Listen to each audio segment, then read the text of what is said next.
I've not used this before, so I'm just trying it out.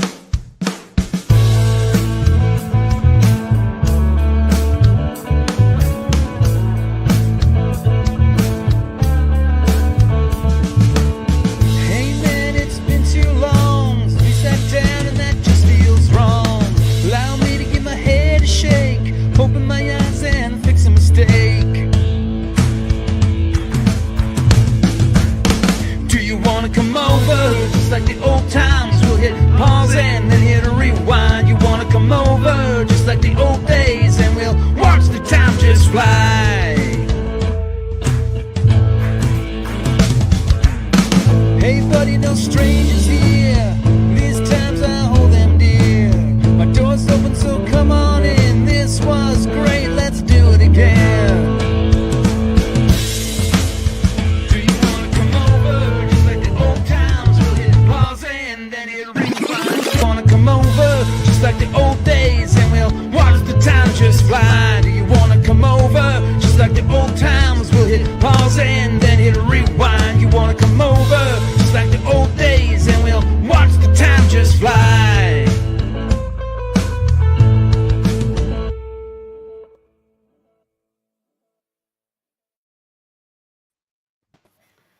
Hey, we're back, baby. We're back and we're talking TV. You talk some TV? We talk some TV. We talk some TV. Hiya, Gazz. I talk some TV and now the news. Don't touch that. There we are. Dare to be stupid. Dare to be stupid. Yes, let's talk some TV with our buddies, Hans and Nate. The risky Good to dingo see you, and the fellas. LG board. Yeah, the risky dingo. I need to come up with a catchy phrase, catchy name like that. Well, I reckon we'll work one out. Other than Megaforce Gaz, I reckon we could probably figure one out by the end of the stream. True enough. Maybe it's clean cut Gaz. Clean sheet, clean cut gas. Ooh, check it out. Anyway, we got some people in the chat already, which is nice, considering we haven't been here for a while. Fandom Power Podcast coming in hot with 2018's Krypton. Haven't seen it, know nothing about it. Lobo by himself makes it worth it. Well, there you are. Got to check it out then. That was a Sci-Fi Channel show, I believe. Here in the States, I don't know what it was abroad. Well, we didn't really have the Sci-Fi Channel as far as I'm aware. Stephen Hall, speaking of Sci-Fi Channel, though, I do have a show that I want to bring up later on that was on the Sci-Fi Channel for you guys, but not for us. It was on Channel 9 for us. Stephen Hall's here saying, hi, Gaz, and hi, Zaz. We will extend that hi to Hans and Nate. You can have some of that hello. Woodman here is 29. Happy birthday. I'm trying to remember what the 29 from Woodman was. I think that's how many times he's chopped down the largest known trees to man. Right? So every time he cuts down the largest one, there's another largest one to take its place. Right? And he keeps working his way down. He's up to 29. I think there are 35 largest trees in the world, and he's almost there. It's Woody. I think he's local. He's around me. In fear, trying to stunt their own growth. Right. Damn environments. Jeff is here. Cheers all. You guys can all have a cheers now. That's good stuff.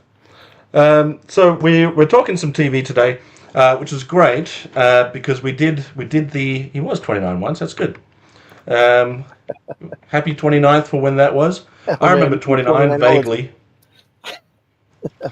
Nate, you'll get there eventually. Someday. Oh well. One day you'll make it. Yeah. Hans still looks 29. Yes. Nope. That's some grace.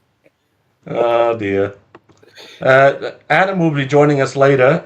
He runs by his own time, so I thought I'd wear the Canadian tuxedo until he gets here. After he gets here, I'll have to take it off. So sorry about that.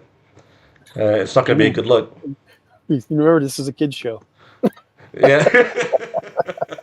Hollywood, baby. Speaking of Hollywood, RonCon, we're officially kicking off RonCon. This is the lead up to RonCon. Hollywood. Hollywood. I'm gonna check out the message I sent you guys so I can see the dates and stuff that we're doing stuff. So RonCon officially starts Friday, June 13th. Friday the 13th, it officially kicks off. That's when I arrive into Canada. So that's obviously the biggest deal. I'm anticipating a parade. Adam hasn't said that there is a parade. Key to the city. Right, yeah. So the last time I went, they lost my luggage. So the Hodgins family was waiting with anticipation for me to come out, and they had this whole grand thing happening, and then they're like, messenger was like, "Hey, where are you?" And I was like, "I lost my luggage. We're trying to find it." And so they're like waiting, and then eventually they went, "You know what? This might not be the time for a grand welcoming, because I'm going to come out all somber, having lost everything that I picked up at Joe Fest was gone." They did find it eventually after was it 2 or 3 days? Full fandom. Thanks, buddy. Red carpet for Zazel. I imagine the carpet is in this design, so I'm looking forward to it. Joe Hunter 73 has successfully hunted 73 Joes. We want you to rattle them all off in the chat for us. So that's Friday the 13th. Is the Legends arrive is what I've got. So I think that's when Gazz also arrives. I think. Can you confirm? It may be the next day, maybe the Saturday morning. All right, we'll have to change that. We'll have to change that from Legend. Zazel arrives Saturday, June the 14th.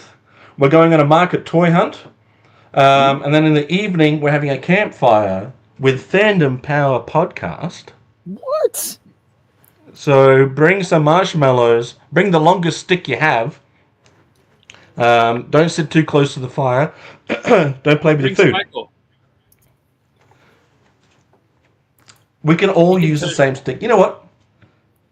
Go ahead. Marshmallows at once. I'm gonna get Sparkle can get absolutely branches on it, so I can cook like 5 marshmallows at once. Yeah. I didn't get to this size by not eating 5 marshmallows at once, mate. Okay. I've got links to everyone in the chat. Hans, you've got your Patreon link in the chat. Please go check out Hans' Patreon. I will plug it again at the end of the show. I haven't heard your latest drop yet, Hans, but that will be my afternoon listening pleasure. Nate, I put your link in the chat also, so you can check that out. Mostly because it's just good fun. And you dropped a video yesterday with the. Can you pop up your little custom there for me? That sounded really condescending. Didn't that sound condescending just now? Can you pop up your little custom there? Look at that adorable thing. It is fantastic. Looks great. Yeah, it's based after our buddy Adam from Go Figure.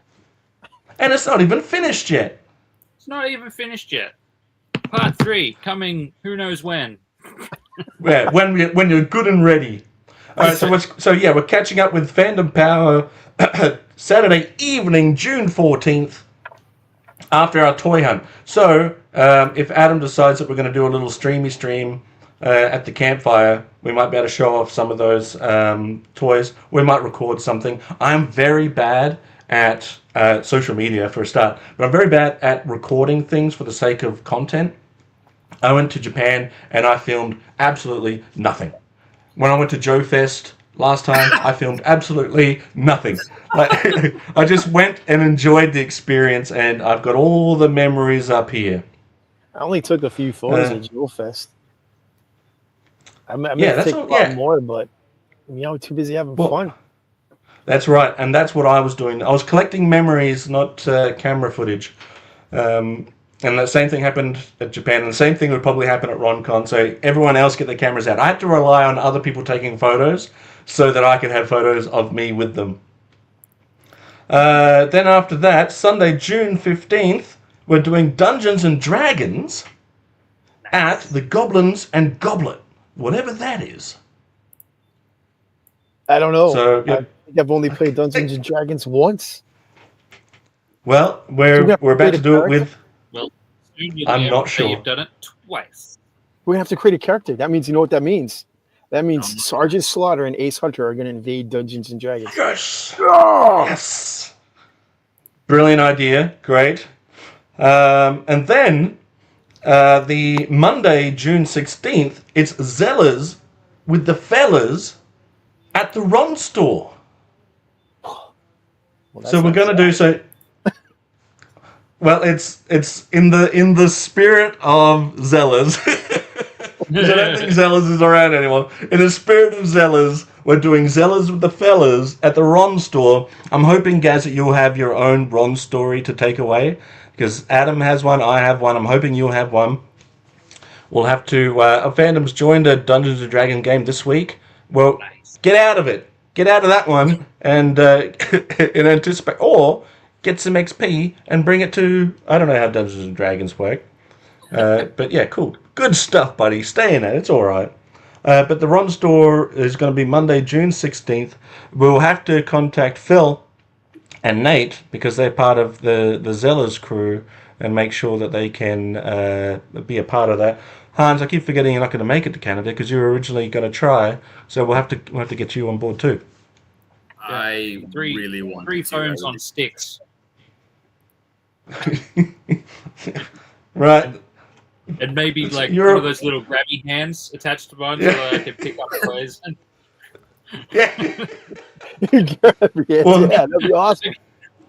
What's that? I think what'll happen... Zoom!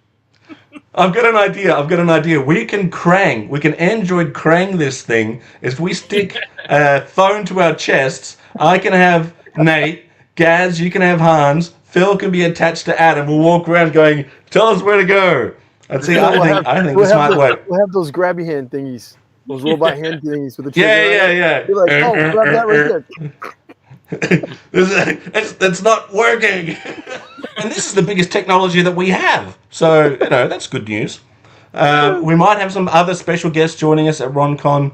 I'm hoping that Spoonkiller will be there. I'm hoping that Heroic Nonsense will be there. If we're lucky, Michael Massey might show up for one of these days. We're going to see. But anyone that's in those areas want to come and hang out and say hi, that'd be great. Corbin Lang, he's in that neck of the woods. Come and check us out. Come and say hi.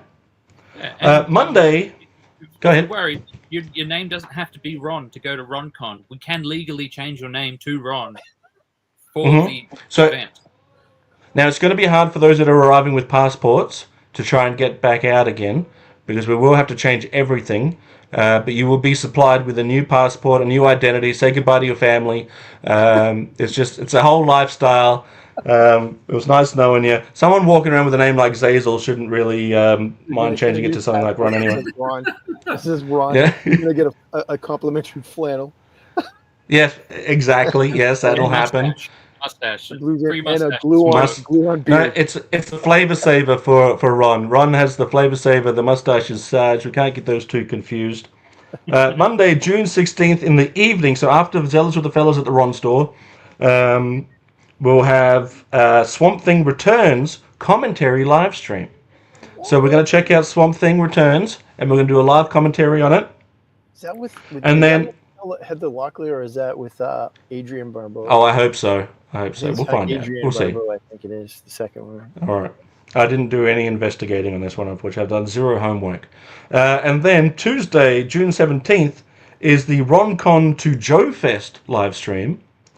So that must be a little transition, celebrating the end of RonCon and celebrating the beginning of our road trip, Muppet style, to Joe Fest. And then Wednesday, June 18th, we're going to head to Joe Fest. If anyone wants to convoy with us, those are the dates. If you didn't catch all that, I'll read it all again in full. No. Right now. Right now. Let's start again. Top of the show. Let's go. So, TV time. Now, I've got a couple of cartoons. Some of which I think will be familiar with you guys, but I still think are underrated. I've got a couple of TV shows. Now, all of these, I mean, live action TV shows are all TV shows, but I think some of these might be rated fairly, right? I might think because of where I'm from, they might be underrated here.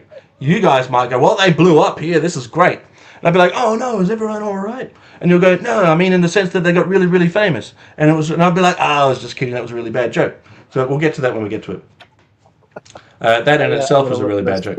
I got a little list as well. Oh, okay. You put it on paper? That's too much technology. I hadn't written it Josiah. down. I had too many shows going on in my head. I'll forget which one I'm talking about. I'm getting old. Okay, here we go. So, Locklear was in 2, so that must be the return, right? Adrian was in 1. Okay, Locklear was in 2. Okay, yeah. All right, Right. Okay, good. All right. Yeah. Locklear. All right. Who wants to kick it off? Well, let's start with our guests first. And we'll go Perfect. alphabetical, so Hans can go first, then Nate. Oh God, no. Okay, Nate goes first, then Hans. Yes, do that. Okay. Well, I will Just start. realized with that one everybody got fancy, so now I'm getting really fancy. So. Fancy. I just wrote down a notebook like 5 minutes ago. Well, You're will Joe start Kiwi. Kiwi. I'll start with the one that I mentioned last time when we were actually supposed to be talking about Yes. Risky Dingo. Risky Dingo. And the show's so nice I named it twice. That is it's a cartoon made by the same people that make Archer. So if you like Archer, definitely check it out. Even if you don't like Archer, check it out. It's funny as hell. Evil alien guy wants to take over Earth, but is constantly frustrated by bureaucracy and a low budget and just like completely inept crew of villains. It's got the kind of Batman-y type character, the rich guy that also is a vigilante, but he's just an incredibly massive idiot. And I think like most of his success is actually thanks to the butler, who pretty much hates him anyway. What was it? What was the name of the show? Frisky Dingo. Frisky. Wait, Frisky. Frisky. Frisky Dingo. Okay. Frisky. Thanks, Kiwi. It's absolutely real. This is a real toy room that I'm currently sitting in. Zizzle, can you show me that figure in green just over your right shoulder? Can you pull that out of the kitchen? Yeah. Which? This one? Your right shoulder. Yeah. All right. Give me 1 second. You're... Give me a sec. Hang on a minute. Wait. Just give me a sec. Frisky Dingo. Yeah. Someone's a lot further away than he's giving us credit for. Yeah. It's a delicate cabinet, guys. It's a delicate cabinet. I gotta get. He's got to take the whole cabinet apart in order to get. Don't knock all your fingers over, mate. Just be careful. Oh no, guys! Oh no! Okay, I'm back. Did you mean this guy? The green one over your right shoulder. Oh, hang on a sec. Give me 1 minute. Hang on. I'll get it later. So Go on. Frisky Dingo. Yeah, get back to the. That was a bit, wasn't it? No, Kiwi, it's absolutely real. What are you on about? Sid and Marty Croft Wonderbug. All right, never heard of it, but okay, that's one we can check out. Wonderbug. I think I know that one. I've never seen it. So it's not Risky Dingo, it's Frisky Dingo. Yes. Okay, gotcha. Dingo. And you only find out in like the very last episode of. I think it's either the very last episode of the whole show, or it might just be the last episode of season 1. But you only find out why it's called Frisky Dingo then. Okay, all right. Otherwise, like, you're just watching this show and you're just like, why is it called Frisky Dingo? Okay, all right. I like a little bit of an insider thing. All right, I'll check it out. You know what I'll do? Check it out one time, won't you? In all reality, I actually meant to go and check it out when you first brought it up, but then things got crazy and I never got to. Where can we find it? Is it on YouTube's? I don't know. I don't know where it is. It was just a show that it was either me or my brother like picked up randomly at a JB Hi-Fi many years ago. So hopefully it's online Okay. somewhere.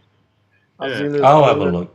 I'm looking right now. You can watch it on YouTube, and Sweet. well, it's Okay. in the States as well. You can watch it on Sling, Hulu, and Cool. Amazon Prime, but you gotta pay for that. You have to pay for all of Is it. it- It's on a subscription for YouTube.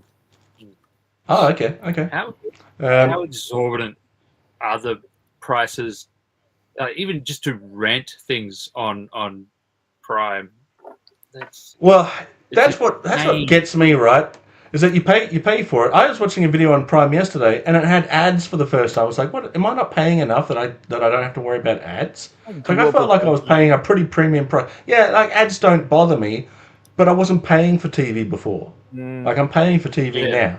Well, they So just added a whole bunch of live like channels that just stream TV shows like left and right. So, like there's like action channel that shows the A Team, like in prime time, like evening starting from 7. So when I put it on and a commercial comes on, I don't think nothing of it because it feels like I'm watching it. on bathroom NBC. break.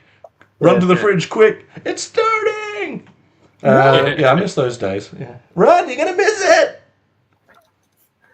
All right. So who's Yeah. next? Zays, you want to go next? Zaz, you want to go next? Zays. Okay. Zaz. Zays and Zaz. gays. Wait, that doesn't work. Hang on. Zazy Zaz. Gays. Space Commander has entered the chat. All right, so hang on a sec. All right, so the first one I want to talk about is a cartoon Okay. called Challenge of the Machine Men. Don't you mean GoBots? No, I've got. Hang on, hey, where is it? Where is it? There it is. Challenge of. Hey, This you're room is. Back out into your toy collection there. Anyway, Challenge of the Machine Men. This is a VHS copy. That looks like the GoBots to me. The Renegades versus the Guardians. It sounds like the GoBots to me. Is the whole I don't know what you're talking about. What are you on about? is the whole series is the challenge of the Machine Men? Yeah. Like them just going through their whole like season, going, yes, we are every bit as good as Transformers. Gosh. Yeah, hang on. Let me see if I can. Can I get it? Can I get it? Wow, Can I get it? Your toy collection's interfering with with your Yeah. with your screen, my friend. Oh, almost. It's disappearing. There he is. Challenge of the Machine Men. That's leader one. Leader one getting attacked by the rest of the Renegades. It's really. Anyway. Yeah, so it's a great cartoon. Overshadowed by Transformers, obviously. But the main difference between the Machine Men, or what Gazz keeps wanting to call them, the GoBots, you say? Anyway, the Machine Men, which has got a great theme song, Mighty Machine Men, Mighty Robots. GoBots. Whatever, man. I don't know. I've never heard of this GoBot. Thank you, Hans. What are you on about? Hazel, you get all your Machine Men, and they can fight Gazz's GoBots, and we'll see who wins. They'll probably just end up drinking beers together and having a good time. Shockingly, actually. We'll have a drinking contest. If anybody is in fact interested in checking out GoBots or Challenge of the Machine Men, as apparently it was known in Australia, the animation It's not quality. apparent. The animation quality in GoBots is way better than in Transformers, and the consistency of the animation as well as the color coordination and whatnot. I mean, it was fantastic. Some people would fight me on this, obviously, but I do think Which is a shame. well, they're allowed to. Everybody's allowed their opinion. But the reality is, because when GoBots was created, it was created as a direct competitor to Transformers. They needed to put their best foot forward in order to kind of destabilize, or at least get a piece of that market share. And because of that, I keep thinking it's Hanna-Barbera. I think It is. It is. I believe it is, yeah. When they were in their prime, they did the animation, and that studio, I don't care what anybody says, was one of the best in the business. They were killing it. Beautiful. Yeah. Beautiful. So Yeah. even if you're not a big GoBots fan, but you're an animator, an artist, go and check out Challenge of the Machine Men / GoBots. It's beautifully animated. And please don't stop there. Also check out Rocklords as well. They animated that fantastically as well. And it was shockingly dark for a, Great voice cast too. Lois Lane, Margot. No, who am I thinking of? Margot Kidder. Yeah. From the movie, yeah. I didn't know she was in it. Yeah. All of your favorite Transformer actors are in The Machine Man. You got Peter Cullen, Frank Welker. I always dug the GoBots more than the Transformers because of the fact that like they actually fit in with my Matchbox and Hot Wheel cars. So when we play little cars in the backyard, you could use them, right? Whereas like the micro Transformers, the smaller ones that were Matchbox size, always kind of looked like super deformed vehicles compared to the cars that you had. You know, they weren't realistic enough. Yeah. But yeah. So the die-cast vehicles. Sorry, with Joe Hunter, I get you out of that. To Joe Hunter, you listen. Because he knows what he's talking about. That's true. Thanks, buddy. Here to hit that like, run away from the pain. Unpopular opinion. Okay, here we go. Unpopular opinion, but at a reasonable price point, GoBots was a better toy line than Transformers. And the thing is, I think that the GoBots in a lot of ways are better than the Transformers, regardless of price point. Like they're like Gazz was saying, they go with your Hot Wheels and your Matchbox cars, but the diecast vehicles are very well put together. These are great quality toys. You got some strange looking ones, like their VW Beetle has got like a strange looking look to it, but no more than say Ironhide or Ratchet were weird. Like those guys were weird. Well, and I think a lot of people retroactively say that they hated GoBots. There you go, there's a VW. A lot of people retroactively say that they hated GoBots or Machine Men or the Core as a toy line because it was like cheap, right? But nobody that I knew growing up, and obviously, and this is just my surrounding area, right? This is my bubble world, right? But nobody in my bubble world was hating on this stuff. They were all loving it. They were loving the Core. They were loving G.I. Joe. They were loving Machine Men. They were loving Transformers. They just all went together. There was no competition. There was no, oh, you like the GoBots. They suck. Nobody was saying that. Everyone was like, oh, more transforming robots. This is cool. Did you see like the variety of GoBots there were? They weren't just cars. There's a lot of them. There were planes, not just jets, but like prop planes. I remember there's a Corsair, a World War II Corsair as a GoBot. They had a submarine, trains. They had an aircraft carrier. Good stuff, man. That's a deep cut right there. That X-Men pilot was... Is that the Kitty Pryde one? Pride of the X-Men? No, I think this is before that because they wow. Yeah. Okay. Go and take a look at that. It's free on YouTube. I will check it out one time. Lilith, how are you, bud? It's and just Jetman. What's up? It's just the head sculpt that I hate, Lilith. That's it. The rest of it's fine. It's just the head sculpt. Guys, you've got your nickname, buddy. No, don't you dare. Hydro Viper. I love you know what's cool about that is the head. All the big robots and GoBots, they all look like that. They all have the same type of head, right? I remember I had the tank, the World War II Panzer. Tanko. Yeah. Tanko. And you like that. I used to use that tank. When I watched Godzilla movies when I was a kid, I used to use that tank, and that was my tank that would shoot at Godzilla. I would line it up, fight with the Japanese armed forces. Come on, Hydro Viper, get out of here, man. That's not cool. No. I'll change it. How do I do this? How do I change this? Wolverine is not an Aussie. I'll change it for you, guys. I'll change it for you. Pride of the X-Men, Wolverine is not an Aussie. Well, who's Hugh Jackman then? That's the most Aussie you can get. Let me change your... It was serendipitous. All right, we'll change it. Hydro... Take that off. You were at Hydro Viper. There you go. Oh, come on, man. Fine. We haven't. All right, fair enough. All right. We haven't committed to a nickname yet. You're getting a Paul Heyman when I see you. Fine. Ronnie's here. What's up, Ronnie? Oh, yeah, my setup does look sweet. It's absolutely real, too. Again, can you see that green everyone's- figure over your. Is that this one? Yeah, I'll grab it in a sec. I'll grab it in a sec. Everyone's wife thinks that Hans is hot. Everyone Thank you. thinks Hans is Tell hot. your wife thank you, Ronnie. Wow. Tell your wife. Man's a Thanks. legend. Look at Chow. I'm more into Ronnie's mum. Woo-wee. Woo-wee. Woo-wee. Mm. No, okay. Hans knows. No. All right, so Yeah, so Don't worry. So Don't challenge worry. of the It's just a bit machine. of an inside joke. Challenge of the Machine Men. Everywhere else, Challenge of the GoBots. except for Japan, which I think, what was that called? They were Machine Men there, weren't they? They Stop, were what? Machine Men. Machine Robo. Machine Yeah, Robo. Machine Robo. Yeah, yeah. You have to say with the. Come on, man. You just came back from Japan. Say it with the accent. I refuse. I'm not. Yeah. There you go. Thanks, It's, Hans. I love those commercials, man. Their commercials for toys back in the Mm. 80s were insane.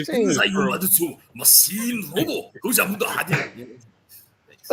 A good Perfect. way for a white dude to get cancelled is to start doing accents on the internet. Just, Yeah.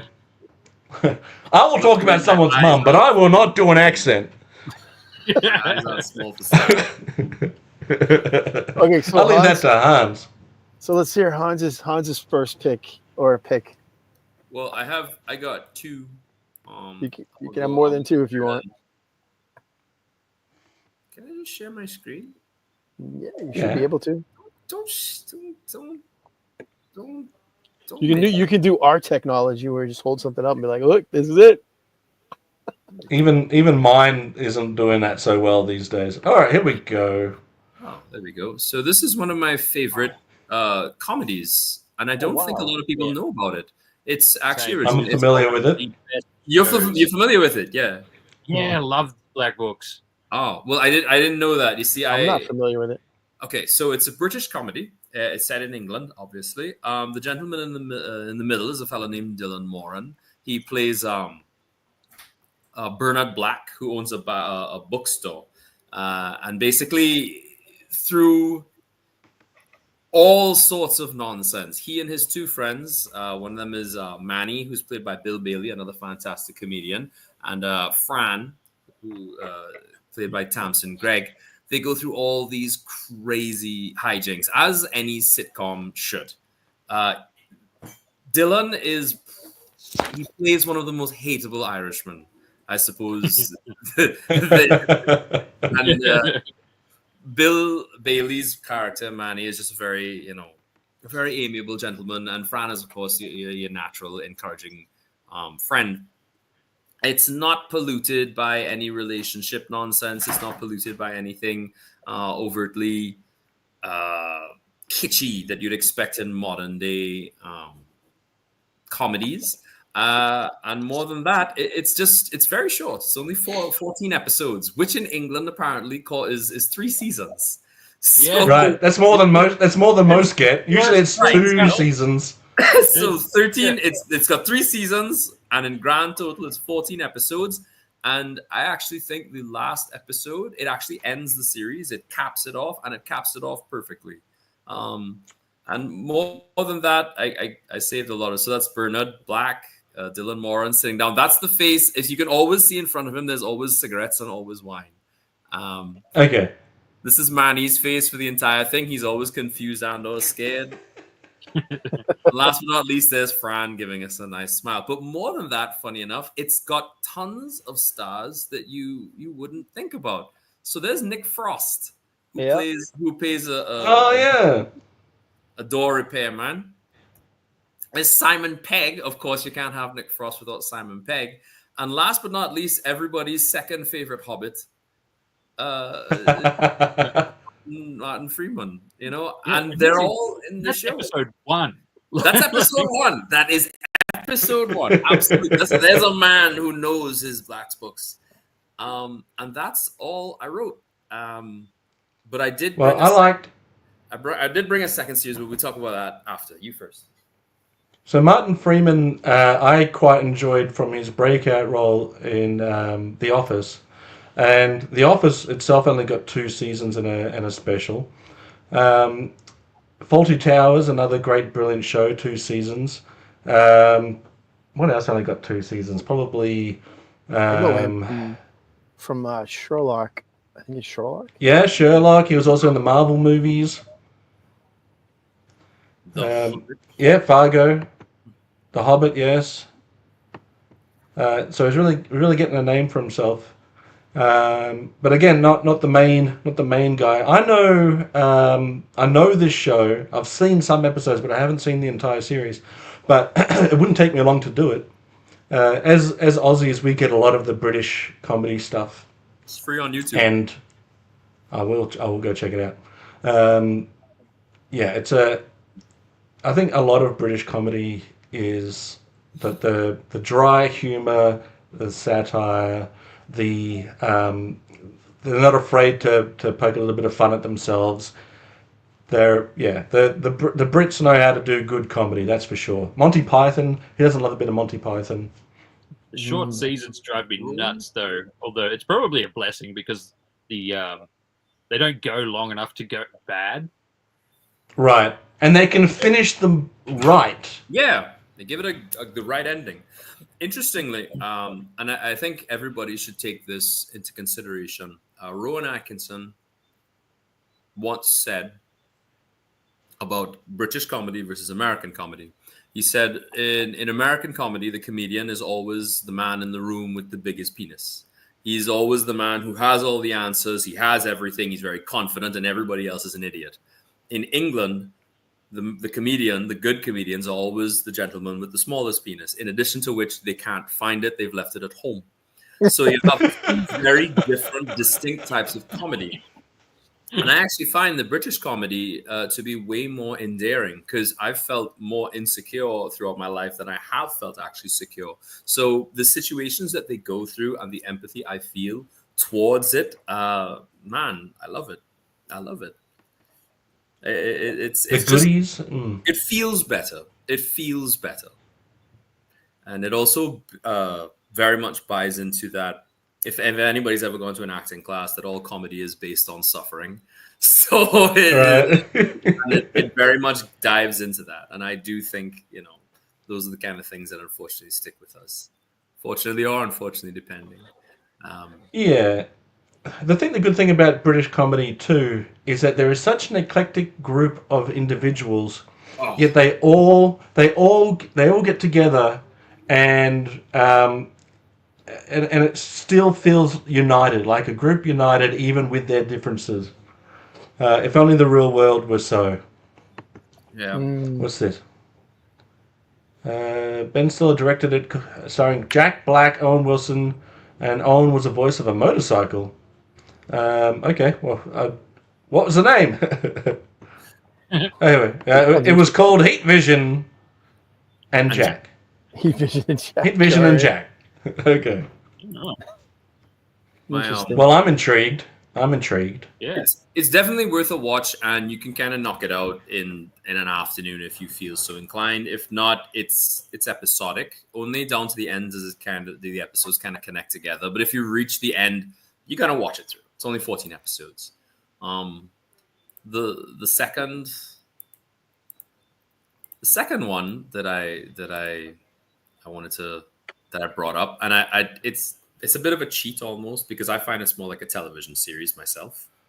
We'll move on to Gazz first, and then we'll come back to your second. Sure, no problem. Yeah.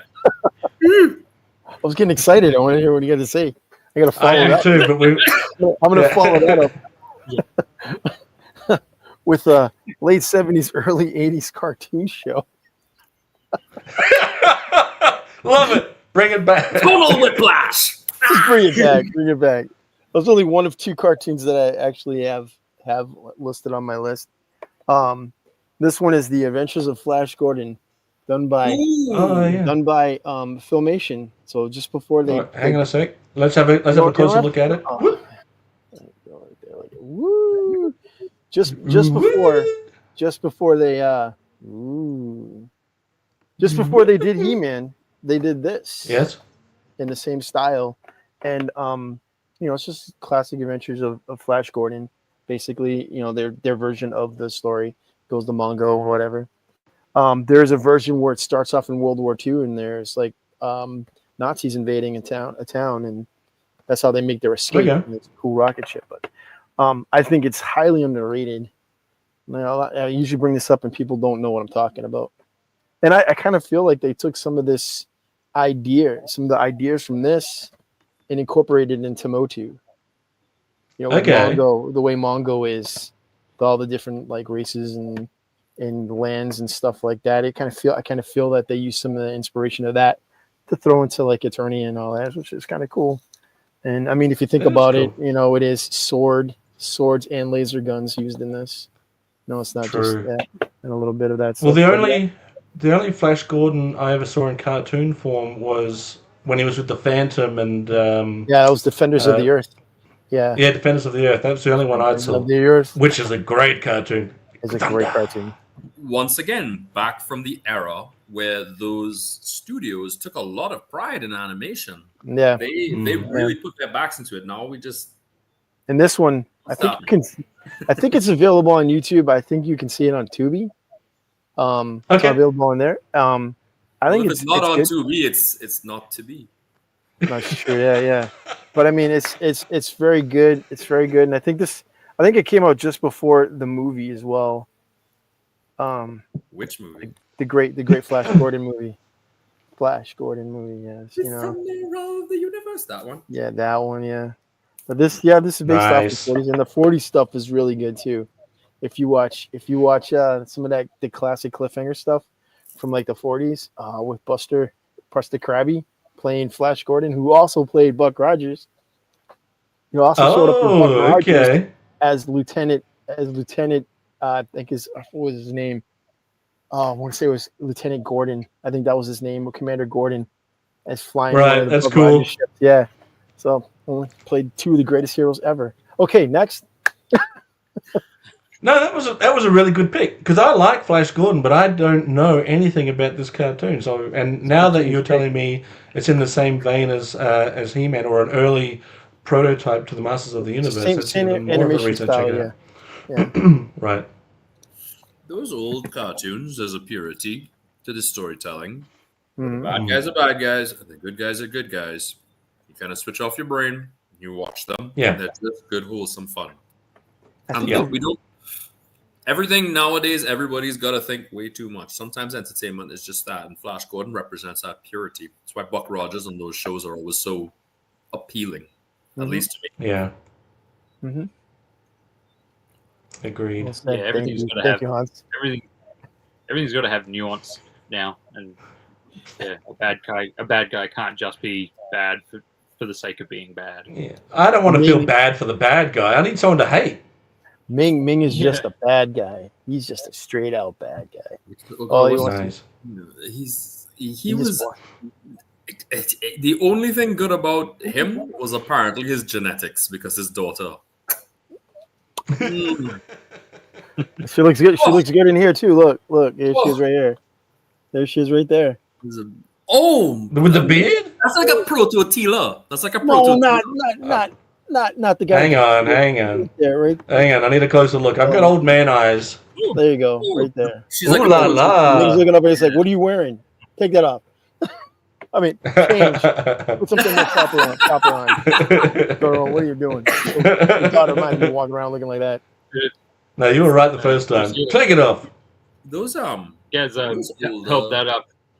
It just made me think of something that one of my nephews did when he was a toddler. They were in the car, and they said like people pointing at something out the window, and because he's had screen time, he's on the window trying to like zoom in.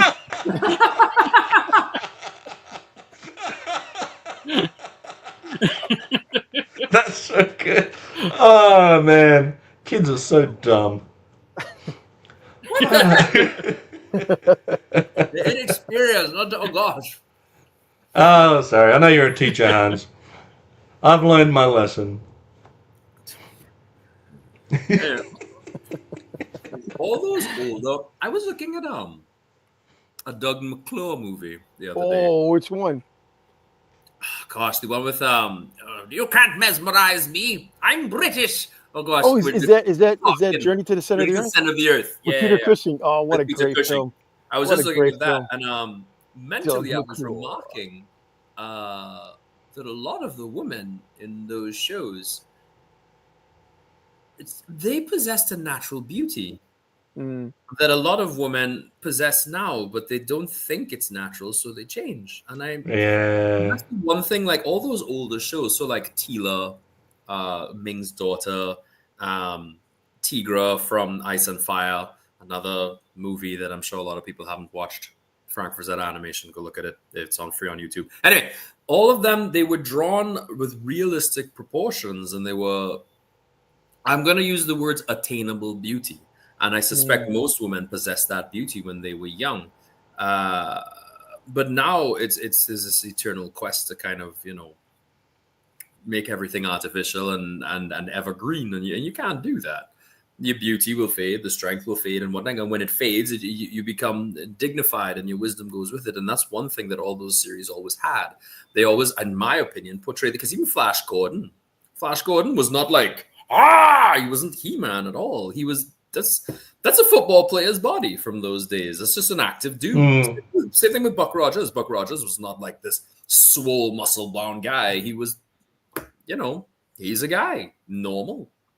And I love that about old animation. The old days, how we miss them. How we do. Like Clint Eastwood. He was a tall dude, but he was just of an average build. He was like, just swaggering around with his head bob. No offense. What about John Wayne? John Wayne was a leading man, and he really. No, that's what I meant John Wayne. Like Clint Eastwood was just. I was gonna say Doug McClure. John Wayne. Doug McClure was that's peak male physicality right there. He'd beat you up. You know what I mean? And man, a thumb with thumbs could beat me up. There's no offense to like the two best looking Australians I know, Chris Hemsworth and Wolverine. What's his name again? Hugh Jackman. Hugh Jackman, right? No offense to them, but I'll always keep in mind that when Hugh Jackman was playing Wolverine, he told a story where basically he had starved himself for like 2-3 days to look swole for a show, and it's like that's not maintainable. You know what I mean? Yeah. First of all, have you seen Hugh Jackman? Hugh Jackman in X-Men 1. If you look at Hugh Jackman in X-Men 1 with his shirt off, that is a more obtainable and realistic look than any of the others. Oh, I need to plug my... Why didn't I plug this in? I liked him in X-Men 1. He looked fine. Yeah, I thought so too. Yeah. But like, at least in things like superhero movies, you can they're superhumans. This is what we want to look like. This is what we look like. I have found the life hack to aging gracefully is to be not very good looking from the get-go, and then you just don't have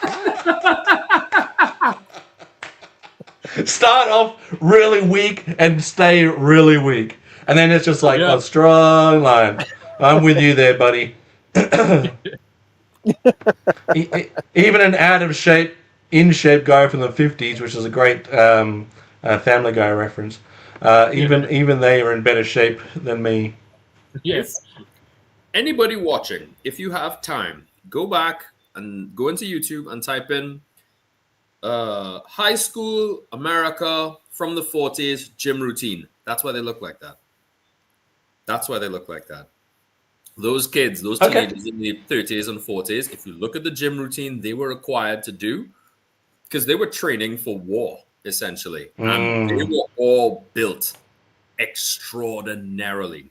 Height, all right, fine. You can't genetically fix that. But those dudes, if they hit you, you'd feel it. I know, but anyway, I don't want to get into this track because I feel a certain way about how we treat kids now. And I would treat them a different way, which involved way more push-ups and beatings. But anyway, let's go. Okay, Risky Dingo. What's your next TV show. that's the next STS episode. Just Yeah, that's true. Yeah. corporal punishment, good or bad. Uh-oh. Right. So on that note of beatings, Moving on. Moving on. Nate, go ahead. Next.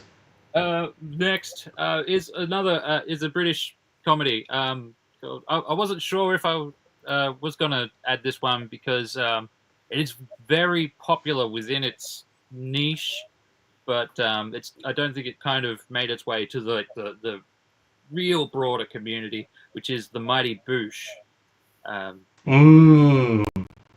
Yeah, Mighty Boosh. fantastic British comedy. It's got Noel Fielding, and Julian Barratt. The first season, it's two blokes working in a zoo, but it's all really like low budget, and it's just like really quirky. The one guy, Noel Fielding, who plays Vince Noir, he's Vince Noir, rock and roll star, like. He's got the big, like the '80s mullet, but the British mullet, not the country mullet. The Rod Stewart mullet. Right. You know, wears like really, he's fairly androgynous and wears like all the tight clothes and yeah. It's got a talking monkey. Absolutely brilliant show. Yep. I'm putting that on my watch list. Julian Barratt, his character, he likes jazz, and he's really just not cool. Like everything always works out for Vince Noir, but for crap, I'm blanking on his name. Intruder character. Forgettable. Works out for him, and it's like, yeah, one guy's made of sunshine, the other guy's. And then like the zoo owner is a really weird guy called Bob Fossil, he's like an American good dude, and he was like a lawyer or something, and then just decided to get into acting, and then but he's just like showed up in the Mighty Boosh, and he is the weirdest and most hilarious dude on the planet. It's really hard to describe what the show is because it changes so much. But it is. I don't think that made it to the States. Yeah, It's wild. It's wild stuff. They started making it when they were in university or something, or in college, and it was just like doing a stage performance, but like in pubs, like they were doing little comedy shows in pubs, and then they got a radio show, and then they got a TV show, and like the radio shows are good listen too. It's just. Yeah, it's all just fantastic. And so there was like, I think 3 seasons of the TV show, and then there's like a couple of live stage show recordings as well. And right. Yeah, and they've made like all their own music and stuff, and like there's so much low budget stuff, especially in that first season. Whereas I watched the extras, and it's given me a lot of ideas for doing stuff like myself. There's like they're running through the jungle. And like they figured out the cheapest way they could do that was they've got a projector like projecting on the wall behind them. They're like running in place, and then their friends are just like hitting them with painters as they're running through the like that's brilliant. That's how you do it. The lowest, and like they've like kind of kept that through like that because it's kind of became their aesthetic. So they've kind of kept this like low budget look. Through the whole thing, and yeah. Oh, wow, that sounds good. It's a fantastic comedy. It's weird. If you like weird funny, and there's like so many like quotable lines and stuff like I literally just made friends through this show where you just like every time you see each other, you're just spouting random lines from the show. It doesn't matter. Like you're not asking like, "Hey, how are you going?" or anything like that. It's just like. Eels! That sounds hilarious. on the scale of 1 to 10, 10 being Red Dwarf, where does this fall? Oh, for me personally, it's a 10. It is. All right, good. All right. Nate gives 10s to everything though. So Yeah. is this a low 10, a mid 10, or a high 10? It's a high 10. Well, that's why I said it's a Red high 10. Dwarf being a 10. Red Dwarf is hilarious. Red Dwarf. It's great. Well, It's Red great. Dwarf, I used to. I can't remember too much of Red Dwarf because I watched it when I was young. So. Yeah, but like I remember I used to watch it every week, so it'd have to be up there. It'd be like an 8, maybe. Yeah, all right. Good. Got to remember, Nate's a little bit younger than us. That's So true. you know, he's And I'm a bit of a weird dude, but like the show really caught on with like the alternative crowd, I think. Weird, dude. Weird. Weird. Hello. hello, Weird. McFly. Hello. But I see a lot of those clips even today on YouTube. I'm trying to remember the scene, but there's one that's like dressed up as a fox. Yeah, the crack fox. Yeah. And then just like, and he's Right. like, I'm gonna make you wear a dress and hurt you. What? I like you. Do you like me too? Do you All right. I need to watch this. I need to watch Old this. Greg. If you ever hear anyone going on about, I'm old Greg. Like, Yeah, that's it. From the Mighty Boosh. Is that? Oh boy. Yeah. Hey, I'm old Greg. I like you. Do you like me? I'm not too sure. You want to go? Hey, you ever drunk Baileys from a shoe? No. You want to go to a club where people weeing each other?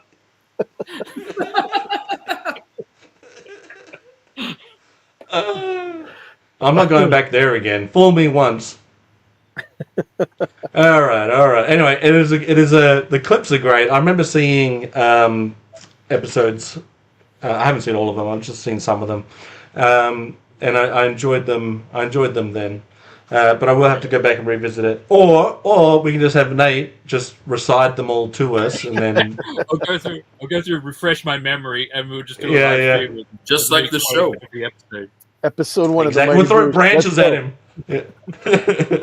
Episode 1. Whoopish. Well, we could do that. We could do that in Canada when we're supposedly Yeti hunting. Yeah, that's right. It would be a green screen and some As bushes. we're running in the actual woods, one of us would just stand there and whack the other one with a stick. Stop! Not the face. Not the balls. Oh, okay. All right, we're You guys gonna got do it. We're gonna do it. All right, so one more cartoon before I go into live shows, and this one has been controversial for a little while since the internet, and again, I don't know why, because it's not as bad as people say. It's definitely not as bad as the last season of Transformers, the North American release. Not the Japanese one, which was great. But the last season of Transformers was it's all over the place. But the cartoon I'm talking about is after G.I. Joe the movie, Sunbow weren't making G.I. Joe cartoons anymore, and it went to DIC Animation. And it gets a lot of hate because it's not, you don't get the same voice actors in a lot of cases. Sometimes you do. Sarge returns, which is brilliant. But it often gets a lot of hate for the silliness and the lacking of animated quality. Now, I think the animation's actually pretty good, right? DIC Animation weren't bad. They did like Inspector Gadget and stuff like that, and and those are good cartoons. Sorry, Gazz, go ahead. They did Mask as well. Right, yeah. I'm pretty sure. Let's have a look. We'll check it out. I thought DIC did Mask. I'm just going to choose to believe you until I hear otherwise. That's right. The voice of Megatron was the voice of Scooter. Fandom Power podcast is about 40 minutes behind, but yes, true. But the voice cast, although not as seasoned as the original voice cast, even though some of them do return, and the voices sort of start to blend into each other. They do start to sound similar, but you're getting to see in cartoon form a lot of the toys and the action figures that you had. So you're getting Road Pig, you're getting Norgahide, you're getting Michael Macy's here. How are you, buddy? We're just talking about Ron Con. Evening, gents. Yep, Dick did Mask back when they were still making quality shows like Real Ghostbusters. And Ghostbusters, of course. Thank you, Michael. It was animated by 2 studios, actually. It says. Yeah, I think the it said here that Mask was actually. Let me pull it back up. The animation studio In Japan. was in Japan, but it was produced. What was it? Warning Time Company, Cinematics. Where did I see him? I just saw Deke. Yeah, production companies was Deke, and then ICC TV Pro. They just produced it. Gotcha. Still, did you guys ever see the other Mask cartoon where they were like racing car drivers now instead That was of season 2, right? Yeah. Yeah. Nope. I liked it. I thought I it was like fine. racing, so I haven't Like- fully watched it all. You like the Dick G.I. Joe. You know what I mean? I think Deke's animation. I'm gonna say the G.I. Joe animation wasn't that bad when there were flaws in it, but I think Deke their style lends itself better to Inspector Gadget than it does anything else. Inspector Gadget was, I'm gonna say this, is a brilliant. I can't even say the damn word. Brilliantly. Help me out, Hans. Say it.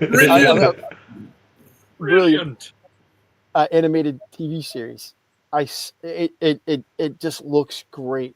It looks great. Like, I love that they incorporated Inspector Gadget into the Deke logo. So like he's skating along and he's like lost balance and his hammer thing is out of his hat and he knocks the dot in the eye with his hammer head. all right, so I didn't want to anyway, take you away from your show. Like the back to the Deke shows. People can compare Sunbow and Deke and laugh as much as they want, right? But I'll say one thing Deke did that Sunbow did all the time is all of Deke's colors were right. The vehicles were properly animated. They were very on model for everything that they did. That's one thing Sunbow could not get through. But then again, when you're doing like one episode a week and you're, just beating your animation team, mistakes will happen.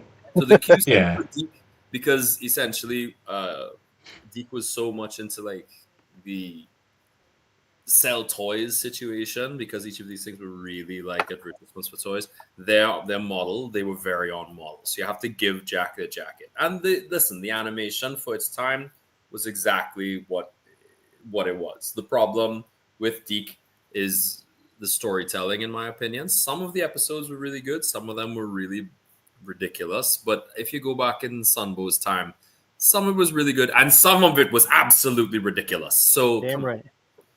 I'm going to say this about the Deke series. I will say this. That if Slaughter's Marauders had that style in the toy line, I would like it. Yes. Yeah. So Operation Dragonfire, I will shout out Pole Position too, because I was thinking Pole Position as well when we were talking about Season 2 of Mask. And this is a Sunbow creation. That is just as crazy as anything else that ever came from Deke.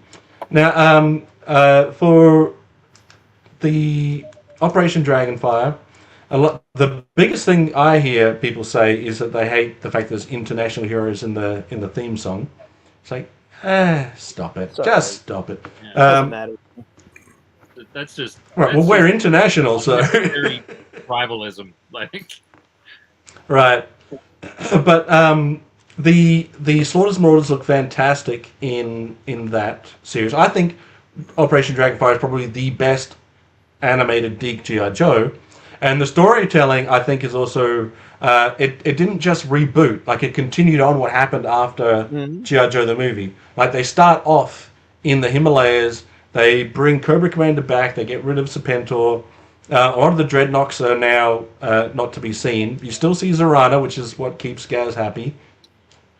Norgahide's in the mix. Later on, you get to see... and Hans. And Hans. You get to see Norgahide. Later on, you get to see Road Pig. You get to see Skymate, which is the first time we really get to see an Aussie in G.I. Joe, which is cool. Ninja Force shows up, which is great. Later on, you're getting to see your action figures in animated form. At the end, yeah. I think what they did with Falcon was unfortunate, but the message was there. That's a pretty dark episode too, because Headman does not make it to the end. But it's they really lean into Mercer's Cobra roots. They give him a little bit more of a backstory. And there are 2 occasions where he's questioned for his loyalty in G.I. Joe, which is what you would expect from a Cobra transitioning into Joe. Even though for some reason Scoop got a pass, because Scoop starts off as a Cobra agent.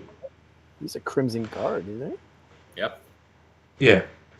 And then you see Destro in his gold helmet. You get to see a bunch of the Iron Grenadiers animated, which I think they all look fantastic there.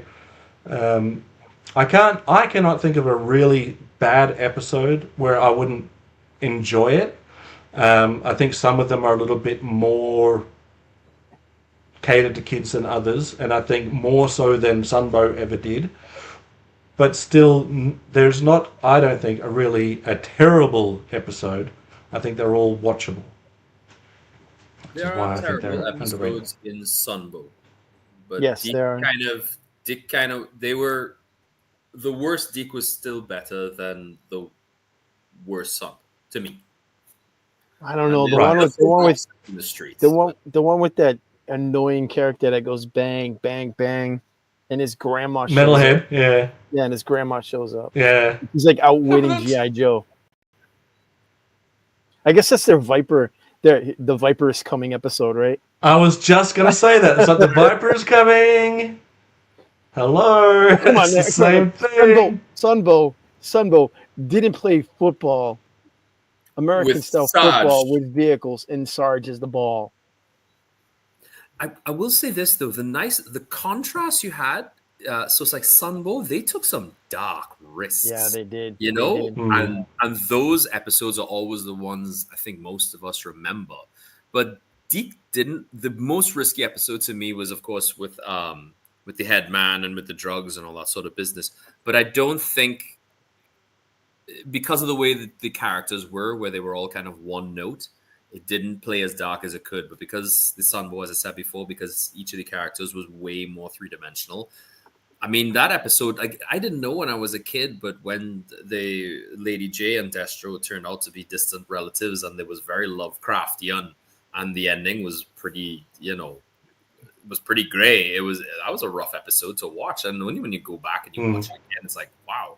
And same could be said for, I keep thinking it's Days of Future Past or something like that. Welcome to Springfield. Welcome to Springfield. Oh my gosh. Yeah. I remember seeing that as a kid and thinking to myself, I can't watch this. I'm terrified. But, it was a great episode. I mean, I was just watching G.I. Joe. You guys know I was watching G.I. Joe just the other day. And I must have watched about 15, 16 episodes. And I was like, Sunbow. Yeah. And then I pop on a Deke and I watch that too. Yeah. Yeah. It's all G.I. Joe. It's all good. It's all G.I. Joe. It's all good. All good. We love G.I. Joe. All right, that's my spiel. Nate, it's my turn, right? Or is it your turn? Oh, Nate went, right? That's me. Okay, so I'm gonna hit you with a heavy one because it's gonna be Hans's turn if that's. Well, I got. Wait, is it Hans? Yeah, it's Hans. It's gotta be Hans. And I'm last, right? Hans was right. You're never last. Yeah. No. You're first because I had to follow you. So you go. You sir. Right. Can I pull up your slides here, Hans? Pull it up. Yeah. This is kind of a cheat, but there was so many of these. But is anybody familiar with the Sharp series? No, I've not seen the entire series, but I have seen bits of it. It's pretty full on. There are so first of all, Sean Bean. And spoiler alert, he doesn't die. So that's remarkable. I don't believe it. It's remarkable to start with. Hey, on Spoon Killer. top of that, so what it is you're following around a gentleman named Sharp. He's in the British military during the Napoleonic Wars. He's not a gentleman, so he's of common birth. I think his mother was a woman of ill repute, and he enlisted in the military, and he slowly but surely rises. It's called being raised in the ranks. So he comes up from being a nobody to being a major to, and moving up and up and up. And it's basically catalogs his experiences in the military as he goes up during the Napoleonic Wars. And the dialogue it's based on a book, first of all. So the dialogue is beautifully written. It's very much this kind of, Major Sharp, engage the company, man. This is very, this is fantastic dialogue. And it's got action that rivals pretty much anything that you would see. I mean, I dare say even nowadays. So if you love this kind of Napoleonic war where they're with the muskets and they're a gentleman who's essentially trying to rise through these ranks in a world where everybody is very there's nepotism everywhere, and people with class are above him, and they're lesser commanders and lesser soldiers, but he's up against them all the time, then this is the show for you. So just to give you a little hint, so that's the first group of gentlemen he ends up commanding. So this is from the first episode. This is his company. They're called the Free Rifles. So what they are is they're mostly criminals and Irishmen, and they're basically looked down upon by the rest of the military. So while the rest of the British soldiers are all dressed in red, they dress in green, and their equipment and stuff is inferior. But once again, they make a name for themselves against all the major companies. So it's very much an underdog story during the Napoleonic War, and I would highly advise looking at the series, if for nothing else than the dialogue. Remember, an author wrote the dialogue in the same way that an author wrote the first episodes of Game of Thrones. It's very much this snappy, quick, witted humor, full of intelligence. It's just a fantastic series, and I don't think many people know about it. Even I myself only discovered it maybe about, I'm going to go ahead and say 6 years ago. And even then I didn't know it was as extensive as it was, because at one point he goes to India because it was a colony, and it's just a beautiful series. And as I said before, even if you don't watch the series, go and look at some of the scenes, because it's very much just well-written stuff. I've seen some scenes. How long is this series? Like, how many episodes in a season? Each episode is about an hour long, so it's a longer kind of episode. I'm going to go ahead and say there are at least 20. So it's 20 hours worth of television. I must confess, I watched it all the way through, and you could safely stop at the end of the Napoleonic War and be happy. But if you did choose to go all the way through, you will not be disappointed, but it certainly is a tonal shift. Because where the overarching Darth Vader character is Napoleon and the threat of him conquering Europe, at one point it kind of moves over to suppressing suppressing rebel dissidents in India and stuff like that. And if you're not really into that, and the dialogue also takes a bit of a nose down. Gotcha. But yeah, up to the end of the Napoleonic War, good stuff. Looks good. So Spoonkiller's saying that the first couple of seasons of Strike Back are awesome and underrated. That's a good show. Yeah. I haven't seen that one either. Spoonkiller, at the top of the show I mentioned RonCon and the dates and the locations of where we're going to be. I'll send you a message privately with all of that information if you are in the area and want to come and hang out. I did name drop you. I was like, hopefully we can catch up with Spoonkiller. Just saying. Hey. Interesting fact about that Strike Back show that he mentioned. It's like a Black Ops unit. I think it's British SAS, and they bring in an American guy. And the American guy is played by an English guy, and the English guy is played by an American guy. It's hilarious. That's cool. Hey, Joe Fan 84 here. How are you, buddy? That seems to be a recurring theme because I mean Benedict Cumberbatch is he always plays an American guy and Doctor Yeah. House is a English. British gentleman, and you know the one common theme I've all seen across all those British actors, because I think Tom Holland is also, and they say that the American accent is apparently very easy to do. Yeah, you gotta talk like you got a mouthful of caramel. You know,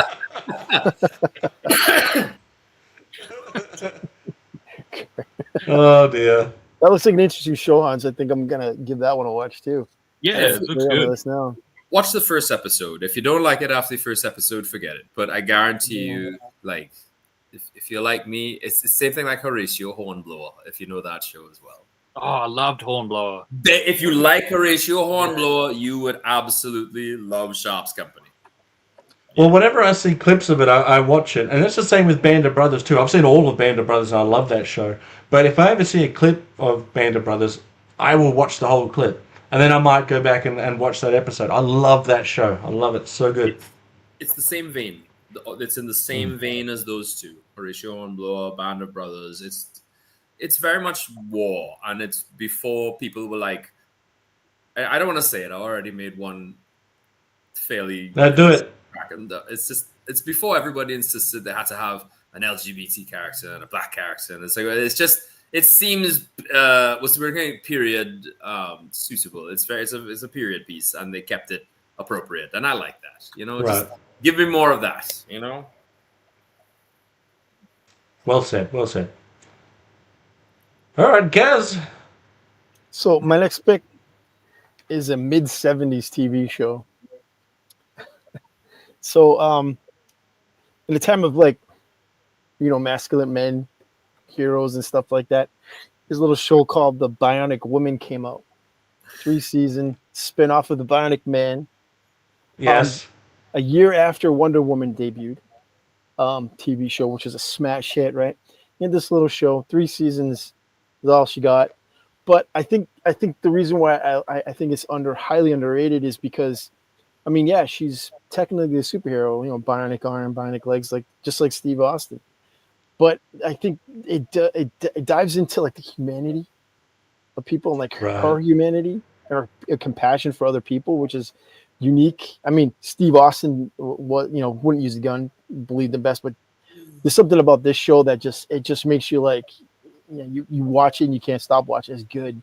It's good writing, good shows, good, and you throw in the sci-fi element with, you know, superheroism and stuff like that. But I think it's a good show, good message. You know, especially it's, you know, when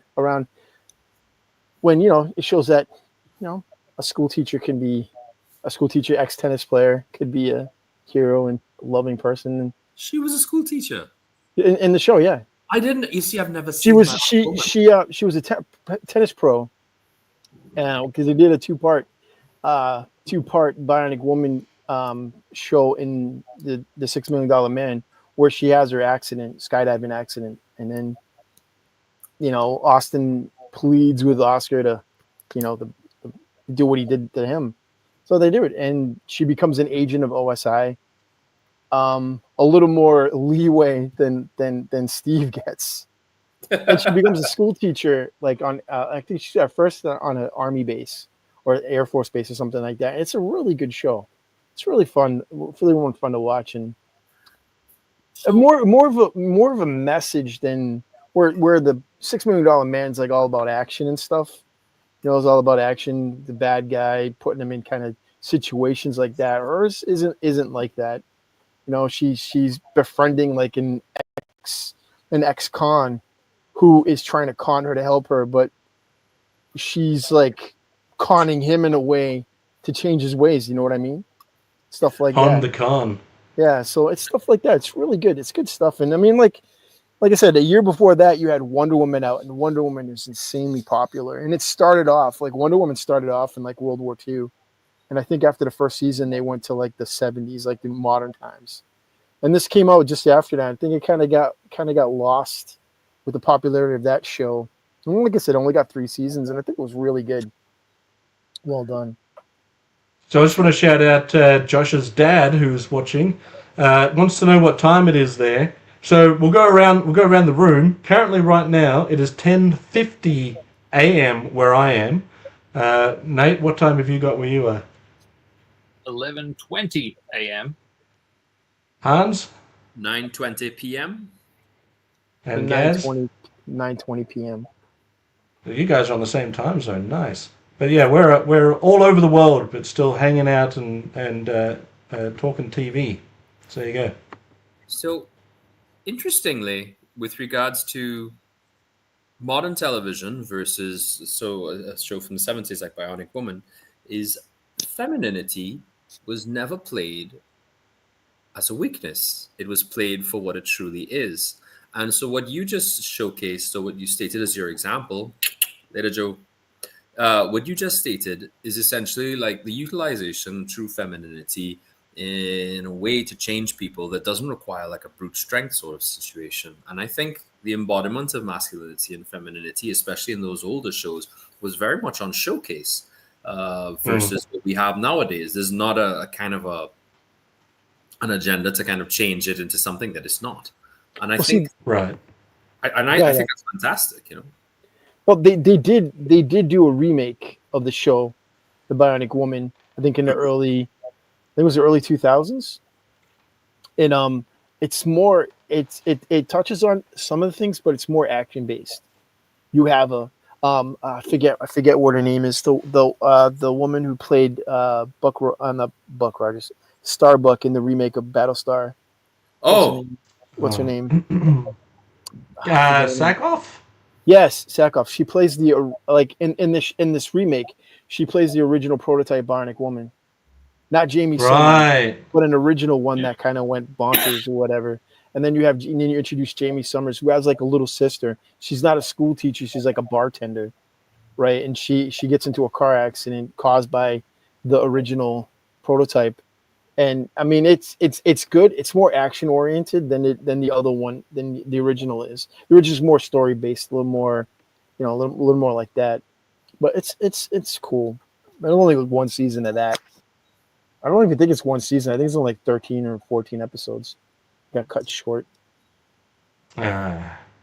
But that sucks. I was gonna say I think like, I mean I don't want to see a remake of it, but I wouldn't mind seeing a new like Bionic Man show or Bionic Woman show. I think we could use something like that. But yeah, I think if they can, there's not enough femininity in TV shows now. I think everyone's trying to fill the masculinity role, and I'm all for having masculine women where it's appropriate.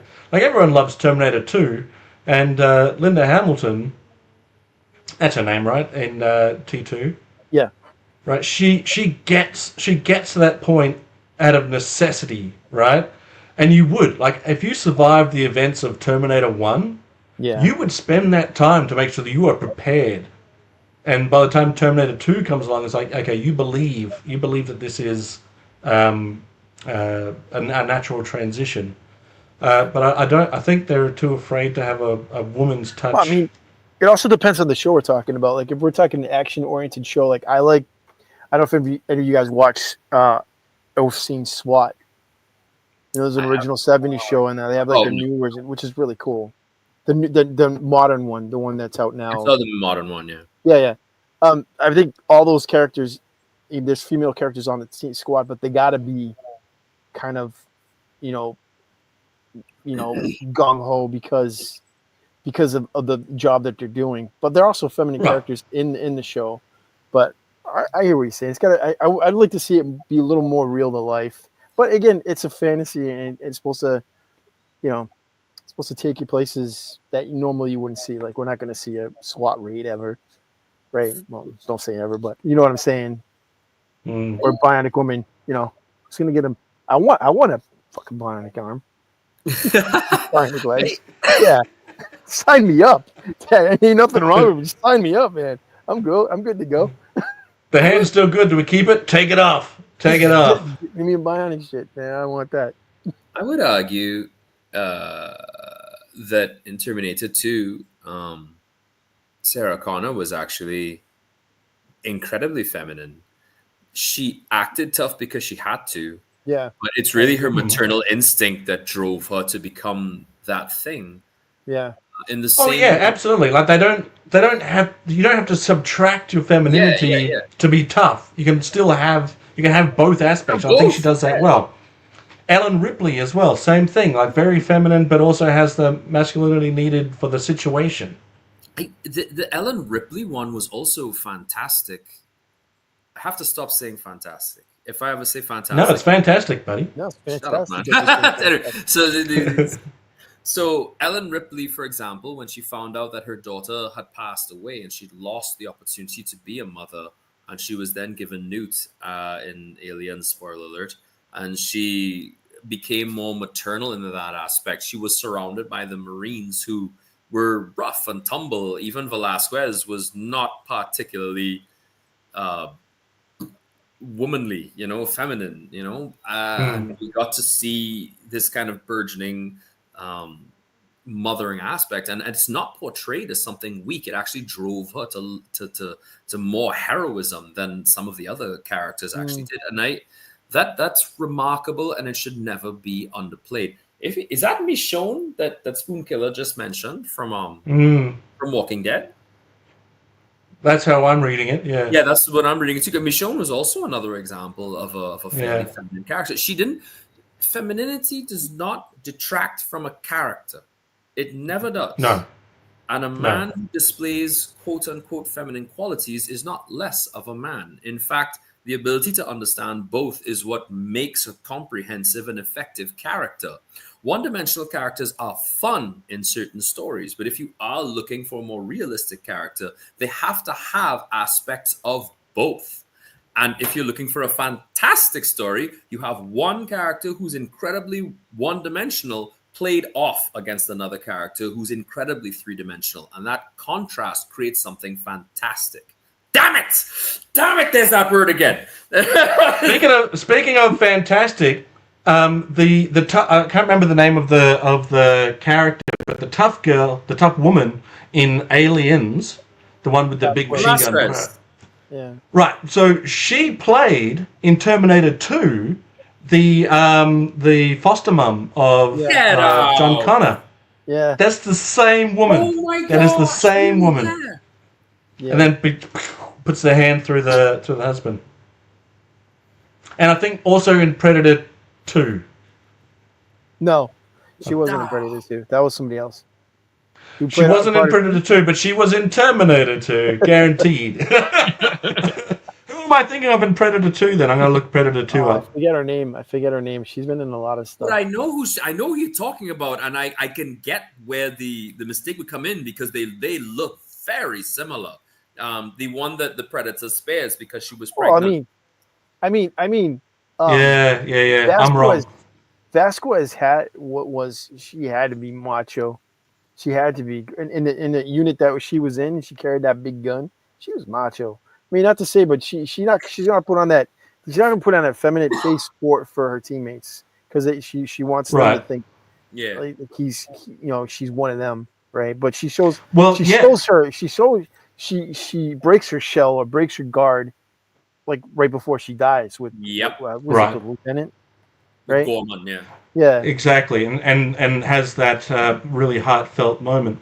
But when you're looking at Aliens Resurrection, right now, straight away, when Ellen Ripley comes back, the character played by Hellboy, Ron Perlman, I can't remember his name, but he tries and fails to see her femininity as a weakness, and very quickly learns a lesson.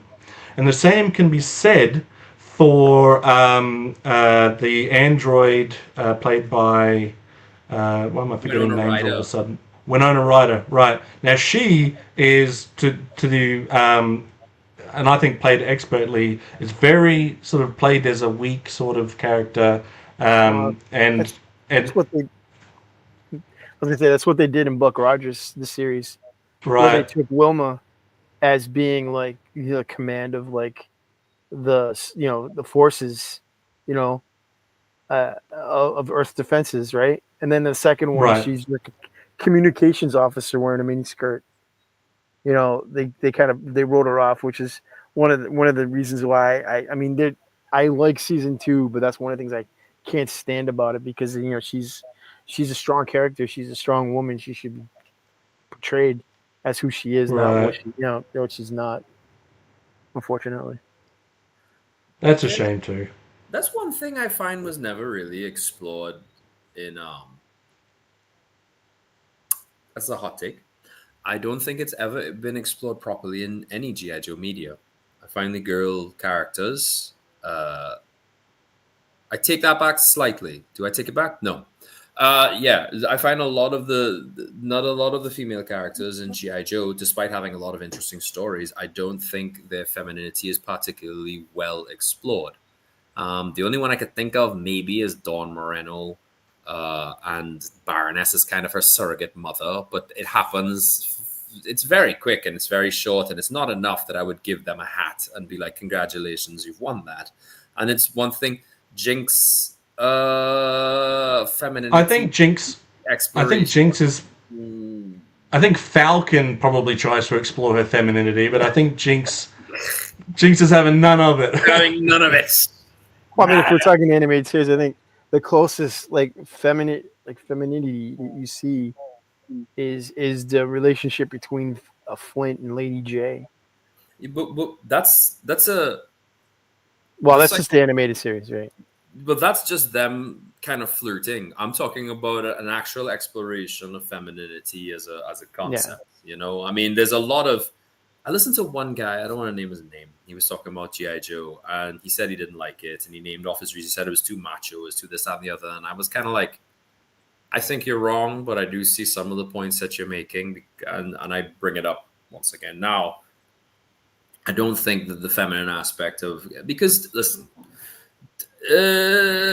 men in general, our thing is guardianship, right? That's why we kind of push ourselves to protect, especially if we have a family or those that we love. We very much, we will shield and we will protect, and for that we kind of we buy into that a lot. But women do the same thing, but in a different format. And I think to disregard that, especially in an environment that you're telling a story in, especially when you have so many popular, prominent female characters like G.I. Joe, is something it's something they could push for. And I would absolutely love that, because let's be real, man. Those ladies, as Vasquez as they could be, there's a lot about them that there are a lot of stories that could be told with regards to who and what they still are. That's would be way deeper than if Scarlet will be with Duke or with Snake Eyes. Like that's there's more to it than that, and they should go more. And that's all I can say about it. You ever see the show Lioness? No. No. Lioness. It is Lioness. Yeah, it's got what's her name in it. I forget her name. She played Uhura in the Star Trek, the newer movies. I forget her name. Oh, yeah. She commands a strike unit, right? The main person which they would embed into whoever the target is to get close is going to be called the Lioness, and it's always a female operative, right? And so you see a lot of them being butch and macho because they want to level up with the squad and be dependable, but you also see the feminine side, their emotional side of can they deal with what's going on and all this stuff. So usually go for somebody who's not married or anything like that, obviously. But with the main character, she commands the unit. You also see her struggle with this life that she lives, and then her personal life. She has 2 daughters and a husband. The husband knows what she does, and it's a good show. If you ever get to watch it, it's good. It's got good excitement. There's good acting between the characters. You see the soldiers, the way they are. They're it's like a 4-man squad, I guess, right? One of them is female, and she's like hardcore. She's like hardcore, like macho, kind of like a Vasquez. But the Lioness is like trying to be like her, but you can see her feminine. She's trying to deal with stuff. She gets emotionally attached to the people that she's supposed to get close to get to the target. It's crazy. It's a good show if you get a chance to watch it. It's pretty cool. It's called Lioness. All right, I'll check Lioness out. You've sold me on it. I've never heard of it. Spoonkiller's bringing up Buffy, which I think is a really good example. Yeah. I was actually thinking earlier when we were talking about femininity, Buffy did come to mind, but also in that time frame, there were a lot of female-led shows. I'm trying to remember the one who played the Invisible Woman in the original Fantastic Four movies. Jessica Alba. Yeah, what TV show was she in? Oh, I'm sure she had a Alias. Right, so there was Alias. Jennifer Gardner. Yeah. Maybe yeah. a Jennifer Garner then. Dark Angel. She was Dark Angel. Dark Angel. So Alias, Dark Angel, Buffy, all of these shows led by great female actors or actresses, depending on where you sit on that argument. But they were all really enjoyable shows because it wasn't a man in women's clothing. It wasn't it was Dark Angel. There we are. Yeah. Okay, cool. But these were all great shows because and I don't know, maybe I'm just at that age, but I enjoyed those shows because they weren't afraid to be feminine and do what they had to do. Right? And good writing. I thought they were great shows. Buffy particularly was very good. Hitting people does not. Brooklyn Nine-Nine did it well with the female characters in that show. Yeah. Yeah, true. Yeah,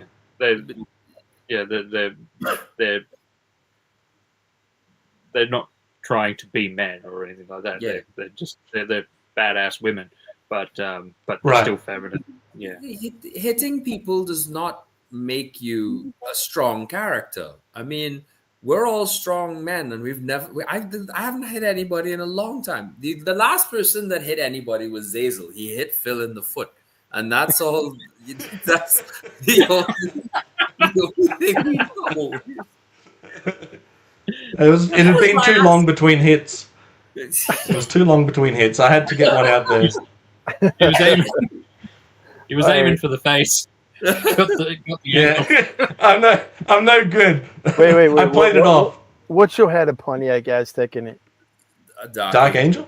Oh boy, that's an ugly car. I have. All right. I don't know which one that is. I have to go and I have to look it up. I'm not a car. Yeah, Google it. Okay, so Nate, what do you got next? I have got a cartoon. It's called Brotown.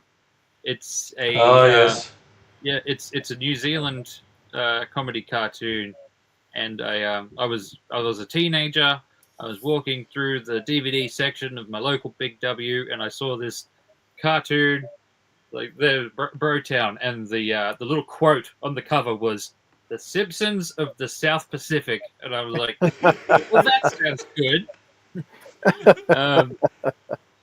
So I bought it and I took it home, and I love it. I absolutely loved that show, and I took it to school and I lent it to all my friends so they could watch it. It was fantastic. It's like these I think it's four kids. They're three of them are Samoan, one of them's a Maori. They're all like they live in the poor neighborhood. And like it's a really silly comedy, but it's just like it's fantastic, and like they're like believable teenagers the way they interact as well, like and there's like one of the characters, the dad, he's just like a useless dude, like lives on welfare. Calls, oh, you bloody sick kids! Just like, you try living on the benefit when you've got 3 bloody sick kids. Well, I'm sold. Like one of the best lines from the whole show is that the neighbor, one of the kids lives next door, and it's the mum and the mum and the dad, they hate each other. And she's like, I'm tired of you parking your car in my garden. He's like, well, I'm tired of you planting flowers in my car park. Oh, that's brilliant. Oh, I gotta remember that one. So yeah, Bro Town, check it out. It's like it is a very silly kind of cartoon, but yeah, it's good. I think I've seen a couple of episodes. Has anyone ever seen the Foot Rot Flats animated Oh yeah, I love that. movie? I loved it too. Now, before I knew what New Zealand was, I thought it was a weird Australian cartoon. It's like, what? Because they sound Yeah, kind of same. Aussie. I Yeah. thought, wow, this is a really interesting take on Australia. Okay, and they had a comic strip in the Australian newspaper, so I just assumed they were Australian there too. Turned out to be Kiwi. So Slice of Heaven's a good song if you haven't heard that. Yes, Slice of Heaven. Slice of Heaven. Underrated. Is it my turn? It is your turn. All right. I'm going to read the synopsis for this show, and then you may or may not recognize it. John Crichton, an astronaut, finds himself as an alien fugitive when his spaceship crashes and he lands in an unknown part of the universe. This is Does on my anyone list. know this show? It's on my list. Is it? Farscape. It is Farscape. This show is one of the most, I think, most highly underrated science fiction TV shows ever made. What's it called? Jim Yeah. Farscape. Farscape. Jim Henson. Oh, Farscape. Yeah. Yeah. John Crichton in Farscape 1 is testing out a new drive, opens up a wormhole, sends his ass to the other side of the fucking galaxy, where he clips the wing of a fighter that kills the pilot, who's the commander of the peacekeeper forces, and hunts him down through the galaxy. And a whale ship, a fucking whale that A was living ship. with other ex-cons on the ship. It's insane. I love this show. It's so good. It's It gets great props show. for having Jim Henson studios attached to it. Mm-hmm. Makeup is great. It filmed in Australia. It was on Channel 9 here. I think it was Sci-Fi Channel Sci-Fi here. in America. I think it only went for maybe 4 seasons or 5 seasons, and then was cancelled on a cliffhanger. It may have had a special afterwards. I haven't seen it. I have to go back and have a They look. did a movie to kind of clean it up. I haven't seen it. I'm going to have to go back and check it out. But that was must-see TV back in the day. And I do not hear enough of people talking about it today, which makes me feel like it must be underrated. Pigs in Space with a crazy budget. I agree. The reason why it was canceled is because of the fact of the budget. They refused to take shortcuts on any of the special effects. Like every shot of I think it's Mora. Was that the name of the ship? A living ship. I is believe so. space whale. Yeah. And they would reuse shots, but most episodes had brand new shots of it. The show was crazy good. Crazy. It was so good, and the love the tension, the sexual tension, between the human characters. This cool guy, Ben Bauer, that's the pilot. the pilot. Yeah.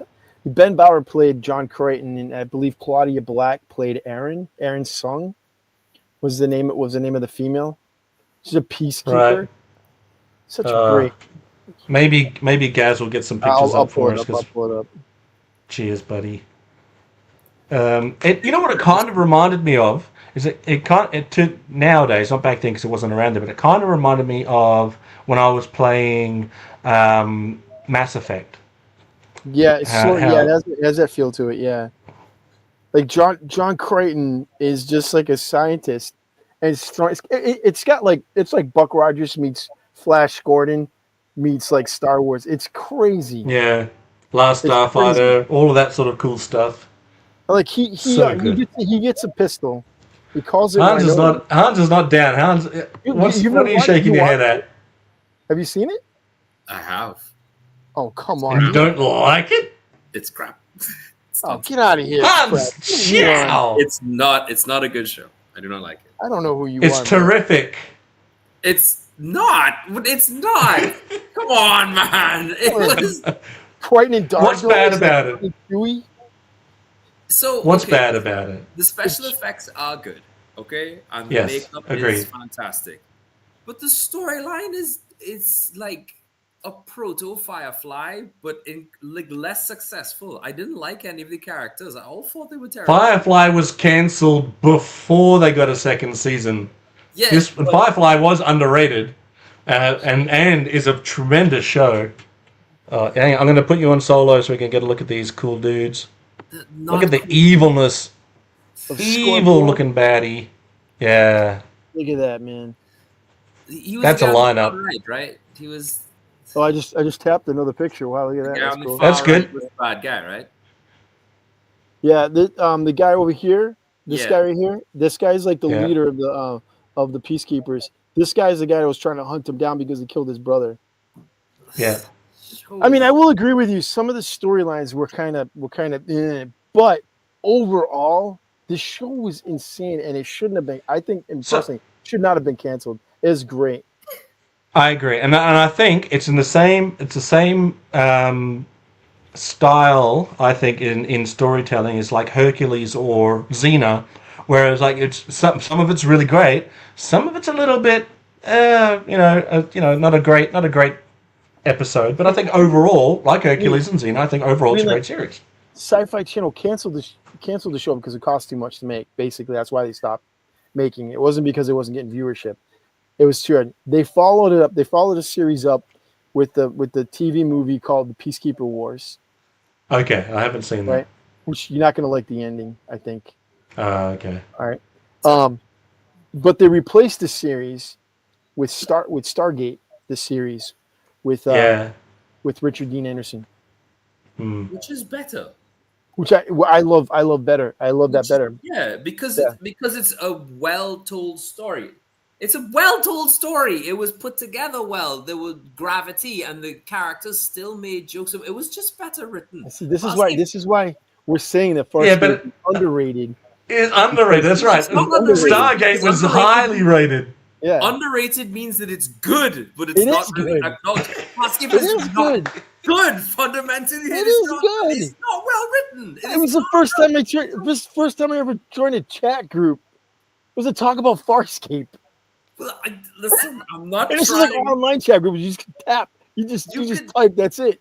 You And can then they ask like you if you want to go in a room. And you're like, no. All right, everyone in the chat right now, do you believe it is good? Do you believe it is underrated? Or do you think Hans is right and it's crap? Let's hear it. Nate, have you seen it? No, I haven't. fandom. It's pop, fantastic. Galactica So I'll give it a 10. 1980. No, no. It's a 10 for Galactica sure. 1980. No, Easy. get out of here. 80? Serious? Isn't 1980 is what we're there in World War II and all that? No. 1980 is when they came here and they were riding the cycles.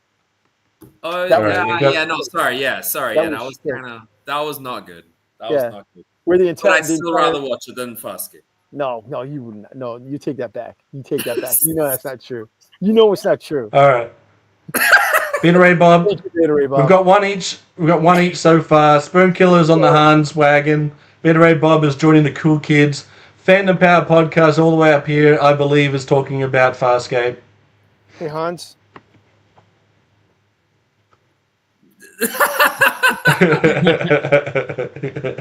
We love you, but you're wrong. I also thought that Star Trek Voyager I thought was underrated and pretty good. That was an Star insanely good show. Voyager, yes, Star Trek Voyager was a lot of fun, and I actually hate Star Trek.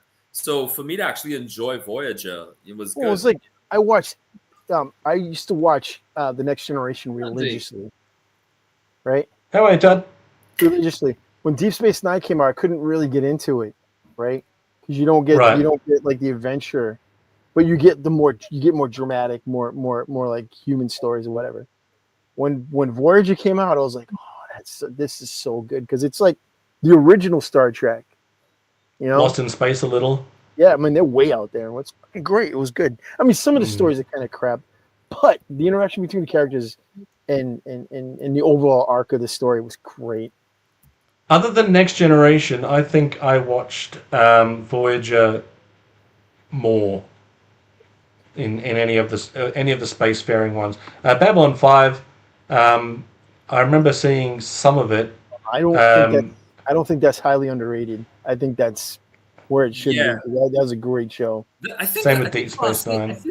I feel like Farscape also suffered because it came out, and there were like 5 or 6 other shows around it that would just made it look terrible. You had your Stargate, your Star Trek shows. Stargate was, I think, on Showtime here, so it was like one of those. Hey, look at he's got the Did Stargate. Space symbol on Above it. and Beyond come out around then? That too? was around that time as well. Yeah, There was and a they bunch of them. all were well written, and they Yeah. just made Farscape look like a child did it, and that's But not it's like where those look like they were on like cheesy sets. Farscape had like Jim Henson puppets everywhere.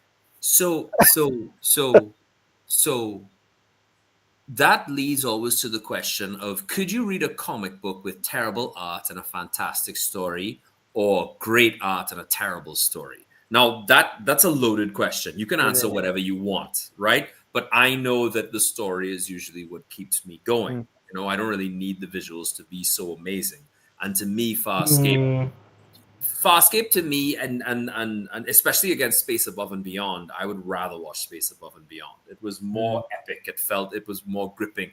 Farscape, it felt like, yes, there's an overarching story, but it took a back seat compared to whatever shenanigans those imbeciles were up to per episode, and I don't love that. I watched Xena, Hercules, and this other one, Andromeda, for that kind of stuff, you know. Imbeciles. You are out of your mind, Hans Chow. You are out. I think you're just. Who was the name of the commander guy that was trying to hunt gaslighting us. down? I'm not gaslighting you. Gaslighting you. Gaslighting I'm us. not gaslighting you, no. While Gazz is looking that up, the comic book argument, I believe that good art, because it's an artistic form, writing or otherwise, it's a very visual form, comic books, right? You have to have a good artist in order to capture you, right? Which is why they usually put the best artists on the covers, regardless of what's the internal, right? Because they got to capture you, right? A great story will keep you buying the comics, but I think the art, if it's terrible, I dropped X-Men for a while because the art just got so bad. I was like, I can't look at this. I just can't. It's like Wolverine was all over the place. It was just like, no, I can't do it. Who did this?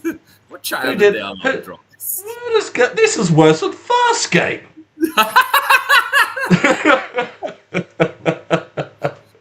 Oh, yeah, so it's not underrated just because it was actually bad. But yeah, Logan's run was good.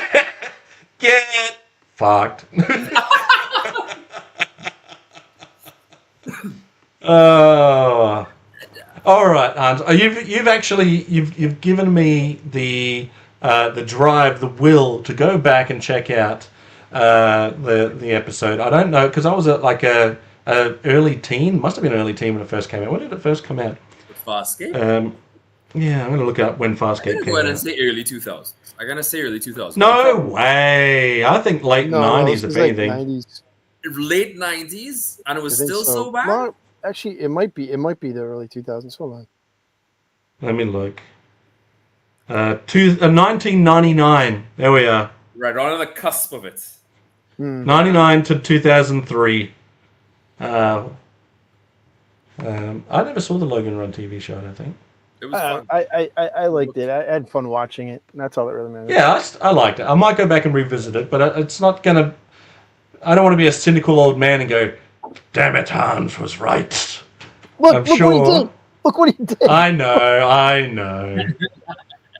He's really trying to put the...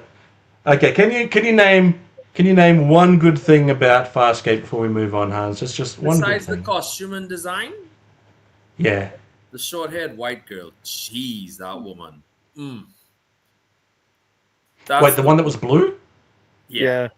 He likes those skinny women. Tanzanian police. Listen, Mass Effect boy. You know what the deal is. Give me the blue. Gaz girl. made sure he kissed everyone in Mass Effect. There's a kiss option? Ooh.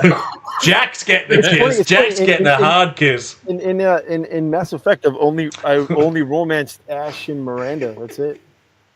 Yeah, me and Spoonkiller could hang out. But anyway, speaking of which, I did something special for you guys, but it'll be on Patreon. So.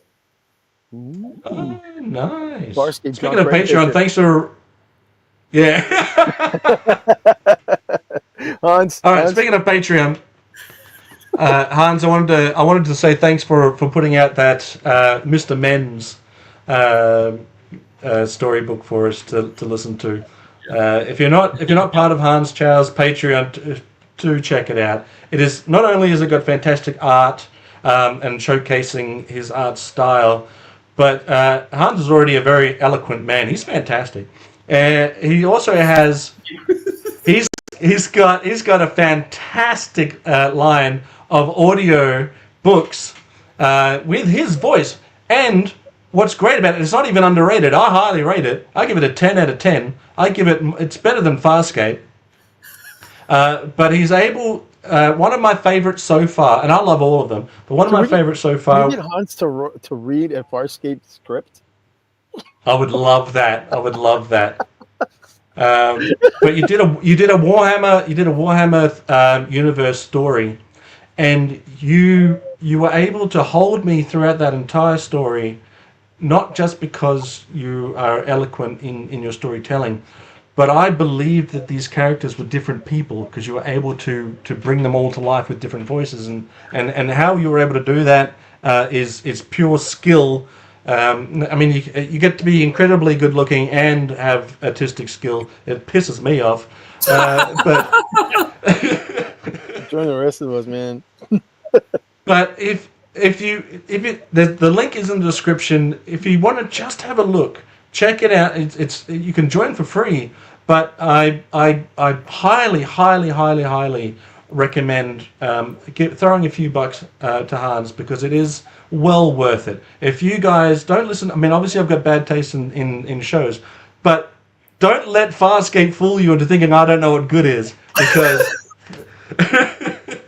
his Patreon is fantastic. It is the most well put together Patreon I've ever been a part of.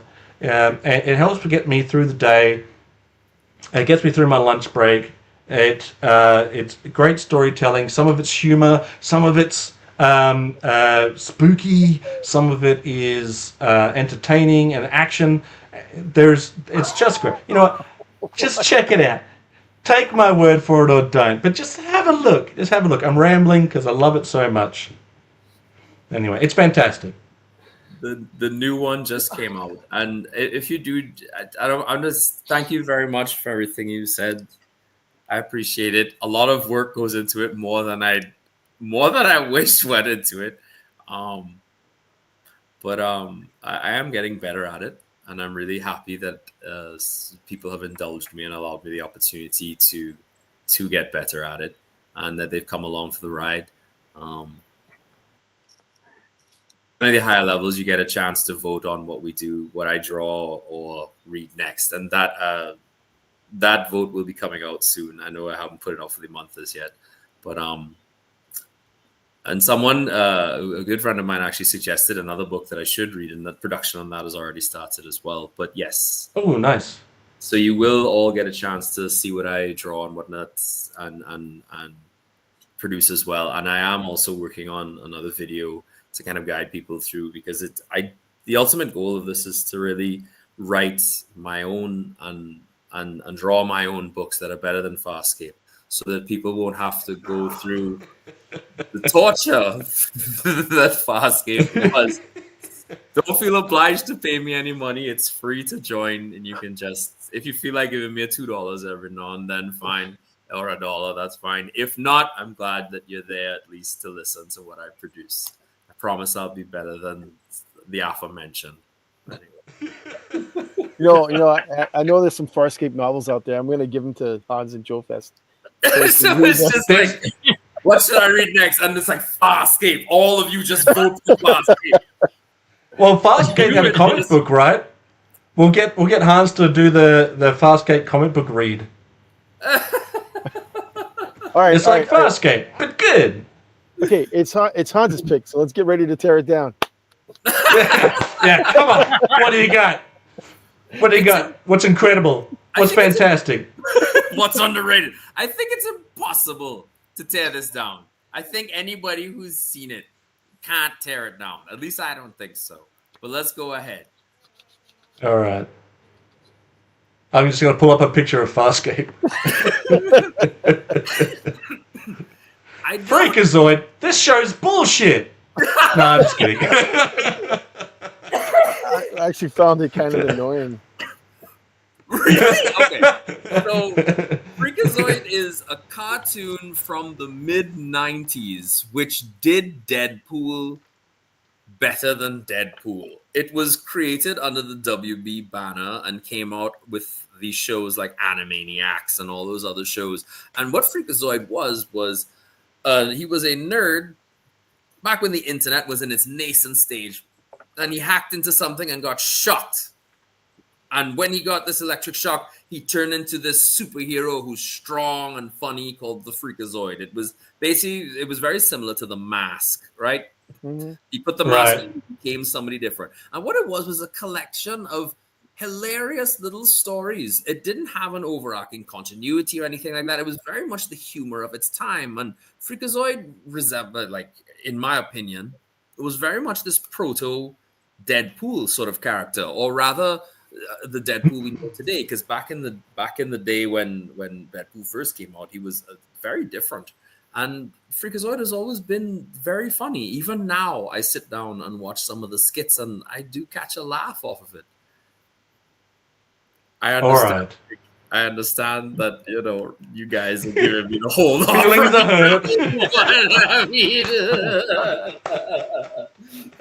Feelings aside. Where do I start? Oh no. No. I'm not going to tear it down like you tore my dream down. Thank you. It wasn't. Listen. I've never really. I gave a lot of props, but Farscape, no. Man. No, I've never really watched this. I just found it kind of. And yes, Fandom Paul podcast, you are quite correct. It was in the Bruce Timm style because Bruce Timm was big in WB at the time, and everyone was attempting to kind of capitalize on his minimalist, angular style, and they did the same thing here. He looks just like a Batman. It's true. He looks like the Joker. The Creeper. Two-Face. He's all-face. It's like the Joker meets the Mask meets some buff dude wearing a red suit. Yeah, Creeper too, Hans. Yeah, it's true. I wish that I could give you it. Okay, Naked Gun 33 1/3. That's the type of humor in cartoon form, minus a lot of the. That's my least favorite Naked Gun movie. Sorry, Naked Gun, not Naked Gun 33. Naked Gun. Sorry, my brain is hardwired to say the full thing, like a weirdo. But yes. Very much so. It's very much Naked Gun sort of humor, very literal, and the voice cast is fantastic. I'm not gonna back it up anymore because you guys. No, I'm just giving you crap. Hans. Yeah. It's all love, baby. So did he ever transition out of these cartoons and make his way into DC at all, or is he just an isolated character that's owned by Warner Brothers? Because I think he could. Yeah, he just did his one season, and that was it. As far DC was like, no, we don't want this piece of crap. In all honesty, the style of storytelling that wouldn't have lent itself well to a comic medium. It was very much made for animation, and it stuck. A lot of slapstick, right? Lots of slapstick, lots of. Reminds me of slapstick. Well, I mean, slapstick sounds like another superhero, but I'm mixing it up with Punch. Yeah. Yeah. No, slapstick was one. Yeah. It was one. Oh, there you go. But it was very much. Well, if he did actually become a comic supervillain or whatever, I'm sure he'd be on the level of Condiments Man. He looks like he would hang out with Plastic Man. I think he's actually funnier than Plastic Man. I think he's actually funnier.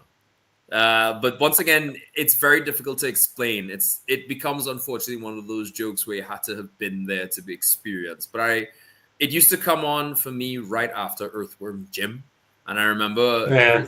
Jim was an inferior cartoon to Freakazoid because it was one of those cartoons that made you laugh so hard, at least as a child, that you were really just kind of, almost wetting yourself, which I enjoyed, Well, I mean, So that 30-minute. it's a 30-minute, 30 but minute, every yeah. 30 minutes had like 2 or 3 episodes in it because they were very Yeah, gotcha. this Like pick could have Ren and been Stimpy. worse. It could have been the Police Academy cartoon. We don't like I liked it. we I don't liked like it. Police Academy. Really? No, Really? no, I never watched it when I was a kid or when it was on, and I just recently watched some episodes, and it just annoyed the crap out of me. I'm like, these aren't even the characters that they're supposed to be portraying. The Freakazoid makes it. Well, you see that one. I'm gonna have to look up now because I I'm stopped googling watching that now. it when it went I to didn't like that show either. Speaking Titans of Go. Oh, yeah. Yeah, I didn't like the Teen animation Titans style. Go. So Am I many going to do people it? hate on Teen Titans Go because it's making fun of like the Teen Titans cartoon. But Right. the Teen Titans Go is hilarious. It's just the Do people it. who are mocking it are trying to judge it through the same lens that they're applying to Teen Titans. Like one I'm not shows mock- the series. Right. This I'm not was mocking a it. I just comedy. don't like the animation style. Yeah, it was like that Thundercats reboot cartoon. It's like, I know it wasn't supposed to be the same Thundercats, but I just couldn't get into the animation style. Yeah. Because Thundercats had the best animation intro, great theme song, and the animation itself was great. Oh, and not to besmirch one of Hans's favorite iterations of Thundercats that came out after that, I'm talking about the third one, where they're all like little cartoony looking. Yeah, the big-headed weirdo Teen kind Titans of. Go, but Thundercats. Right. Yeah, let's do this. No, let's not. I haven't seen that one, but like I watched all of Teen Titans Go, and I just thought it was hilarious. I watched an episode. I watched an episode of Teen Titans Go at Sergeant Slaughter's house, and he was in it. He was in the cartoon. I was like, That's so cool. he plays a character called what was the character's name? Oh, bloody hell, Zazel. Anyway, he plays a character in it. Some military guy, Dr. Military. That could be the name. Anyway, we started watching. Thundercats Raw, gross. We started watching the Iron Sheik had just passed away, so we were watching a biography of Iron Sheik. And then we watched a biography of another great wrestler who passed away, which was Roddy Piper. And we're sitting there watching this, and it's very somber. And I remember sitting there thinking to myself, oh, these aren't just wrestling characters. These are friends of the Sarge. So I'm sitting there with him while he's watching this. And I'm sure he's looking back on it with fond memories. But it didn't pass me that it was probably a lot of hurt feelings and sad feelings and missing and all of that stuff. Anyway, so after watching that, he puts on Teen Titans Go, and I'm thinking, oh, okay, this must be like just a bit of a pick-me-up now. And we're watching the episode, and then I hear his voice, and I look over at him, and he's looking at me, and he's like, yeah. It was like a wrestling cartoon he was in as well. Well, WWE had a wrestling cartoon that was like Camp. Oh yeah, Camp WWE. Yeah, and he was the sergeant in that as well. Yeah, he's great in that. He's great. He's so funny in that show. I love that show, and that's me. That's a more respectful take.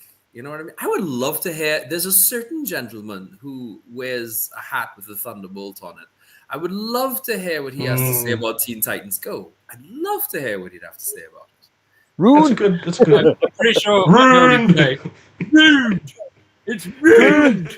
He's like tear his shirt open and ruined.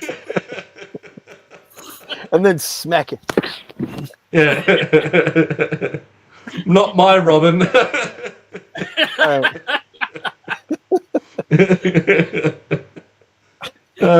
probably loves it. Actually, we should ask him. We'll ask him. Yeah. He's on vacation at the moment. He's out by the sea enjoying a couple of brewskis with Mrs. Space Commander. Yep, come down off the space station. The spacey. Yeah. It's important now and again to leave your space station and touch sand. Yes, yes. Right. Make sure you kiss the dirt when you land after 10 minutes. Yes, of course. It gets everywhere. Make sure that after you've spent. Don't 10 give him that minutes line. just tell everyone that you're now an astronaut. That's Yes, yes. I believe Spacey's a real astronaut. I just can't believe that those individuals are. no. They need to Anyway, come Police up Academy. They need to come up with a different word for someone who's been on a tourist flight to space, because that's not an Yeah. astronaut. All right. Where are we up to? That's me, right? All right, Gazz. so I'm gonna. Are we doing just 3? No, you can do whatever you like, buddy. All right, so I got 2 because I know we're running. What's the time now? A little 2 hours, right? All right, here we go. So I got 1. I got two shows. One was like the late 70s. The other one is kind of 80s. 2 very different shows. One I have to bring up because my good friend Hans mocked my other choice for a science fiction TV show. So I have to bring this one up because I have to redeem the sci-fi era, right? With an underrated that I think everybody needs to see. It's a little show that was created by the creator of the Thunderbirds. Turned it into live action called UFO, but canceled that and then turned it into Space 1999. 2 seasons. Oh, of this show. yes. The premise of the TV show, the premise of the show is they have a base called Alpha 1, right? They call it Alpha, right? It's on the moon. And they're disposing nuclear waste on the moon now from Earth to protect Earth, right? And one of their transports, an accident happens and a massive explosion causes the moon to break orbit of the Earth and just travel into deep space, leaving the Earth behind. Which, if you think about that for a second, it's going to cause major havoc here on Earth, right? But anyways, you won't care about that because that's not part of the story. The story is Alpha and all the people on Alpha on the moon traveling through deep space. Okay, where they meet other races. They fly around in these little ships called the Eagles. They're transporting, and they meet races. And every race they meet is trying to kill them. No matter what, they're trying to kill them. It's a great story. It's a great show. Great story. Cool stuff. The first season is really dramatic. The second season's more like where everybody's trying to kill them. It's cool. The set designs. Alpha looks great. They carry around these like little. It's a good show. I think it's Martin Landau is the main character, and his wife plays his opposite role in the show, and it's really good. And they bring in like stars that end up dying. Like it's like Star Trek basically, almost like that. Right. It's really cool, really good show, very underrated. Two series, and for a while it was hard to find like stream-wise or even find a show. I know in the UK it was huge, but here in the States it was underrated. We have a channel down here called Western Gala or something like that. Mm-hmm. And they play it every day, one episode. And that's how I actually learned about that show. And I like that they don't actually shy away from some pretty serious and graphic things. It's good. It's good. That one I can vouch for. It's good stuff. It's a good show. And then I've heard the name. I haven't seen the show. You need to see it. It's good. You'll like it. Spacey knows it. Spacey loves it, I believe. And then my second show, this is one I wanted to bring up. I just had to bring that up to redeem science fiction. My good friend was over there. The second show that I have, it's a local show here. Well, it's not a local show here, but it takes place in this area where I am. Jersey show. Early to mid 80s. Stars Robert Urich. Okay. And, who played the commander in Deep Space Nine? Who played Cisco? The guy who plays Cisco is in this. He plays a character called Hawk. And the show is called Spencer for Hire. And this is typical '80s. But no, it's not typical '80s style like Magnum or Simon and Simon or Riptide, which is another show that I think is hugely underrated.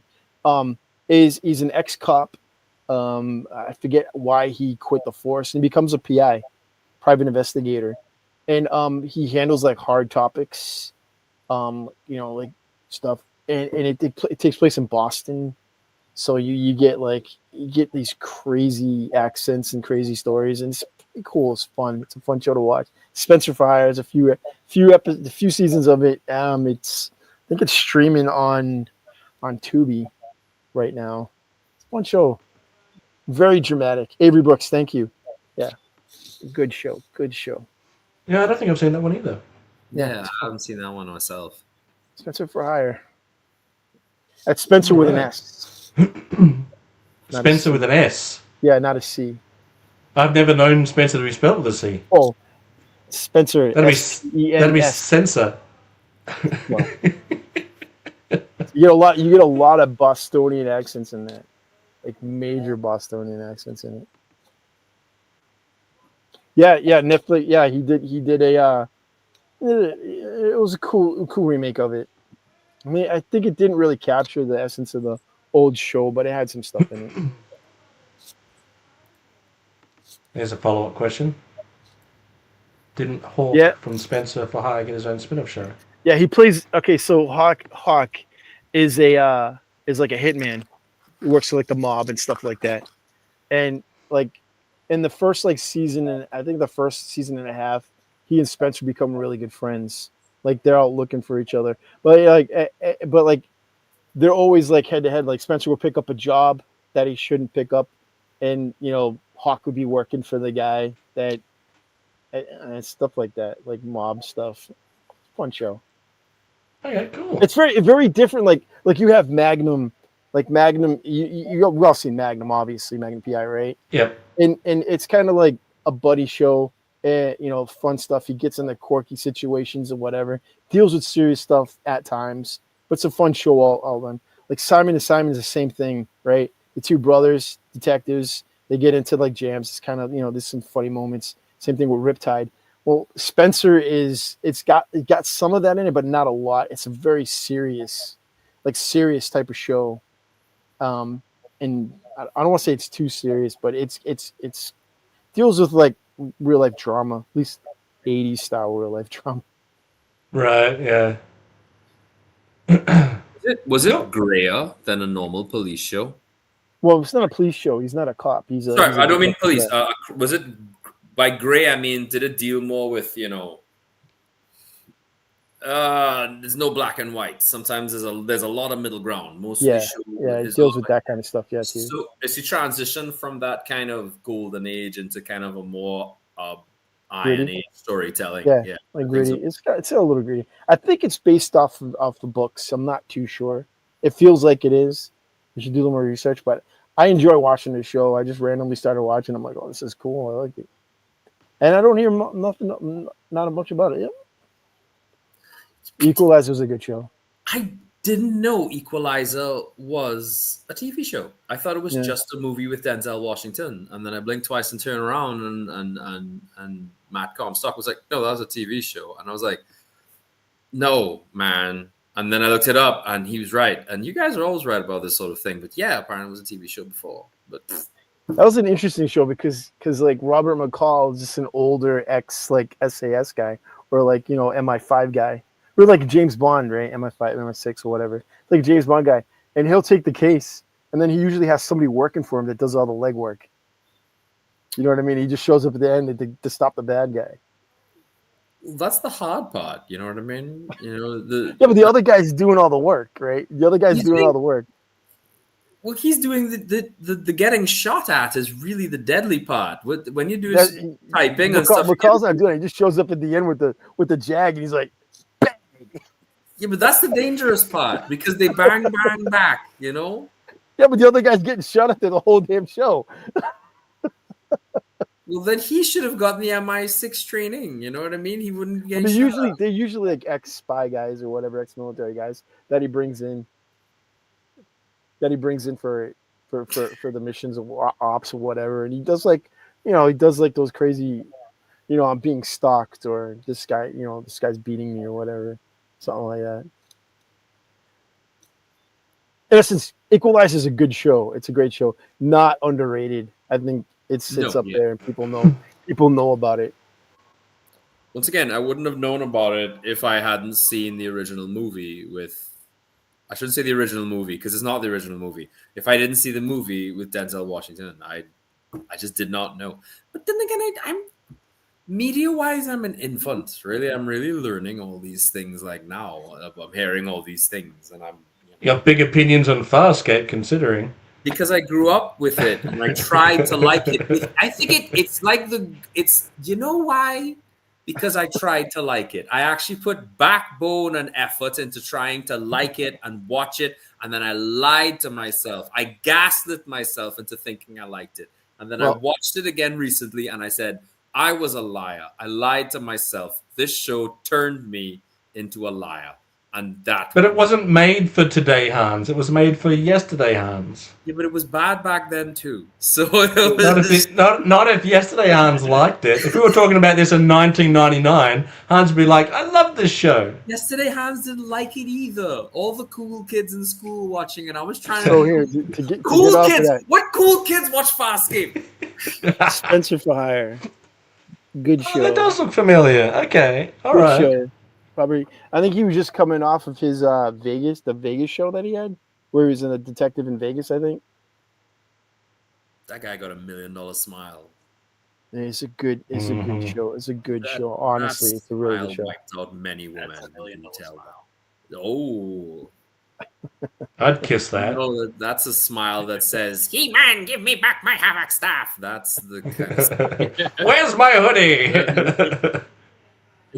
That's something I was just fiddling with at the table ages ago when I did one of the Mo Tuesday news things, and I was talking about the bone face thing, the bone face awareness. So and then I was like, well, this guy, I was going to give him like hair like a troll doll, and like he'll be the mascot for bone face awareness. It looks great. I like it. It does look good. Do it. But it's just sat on a shelf here for like over a year.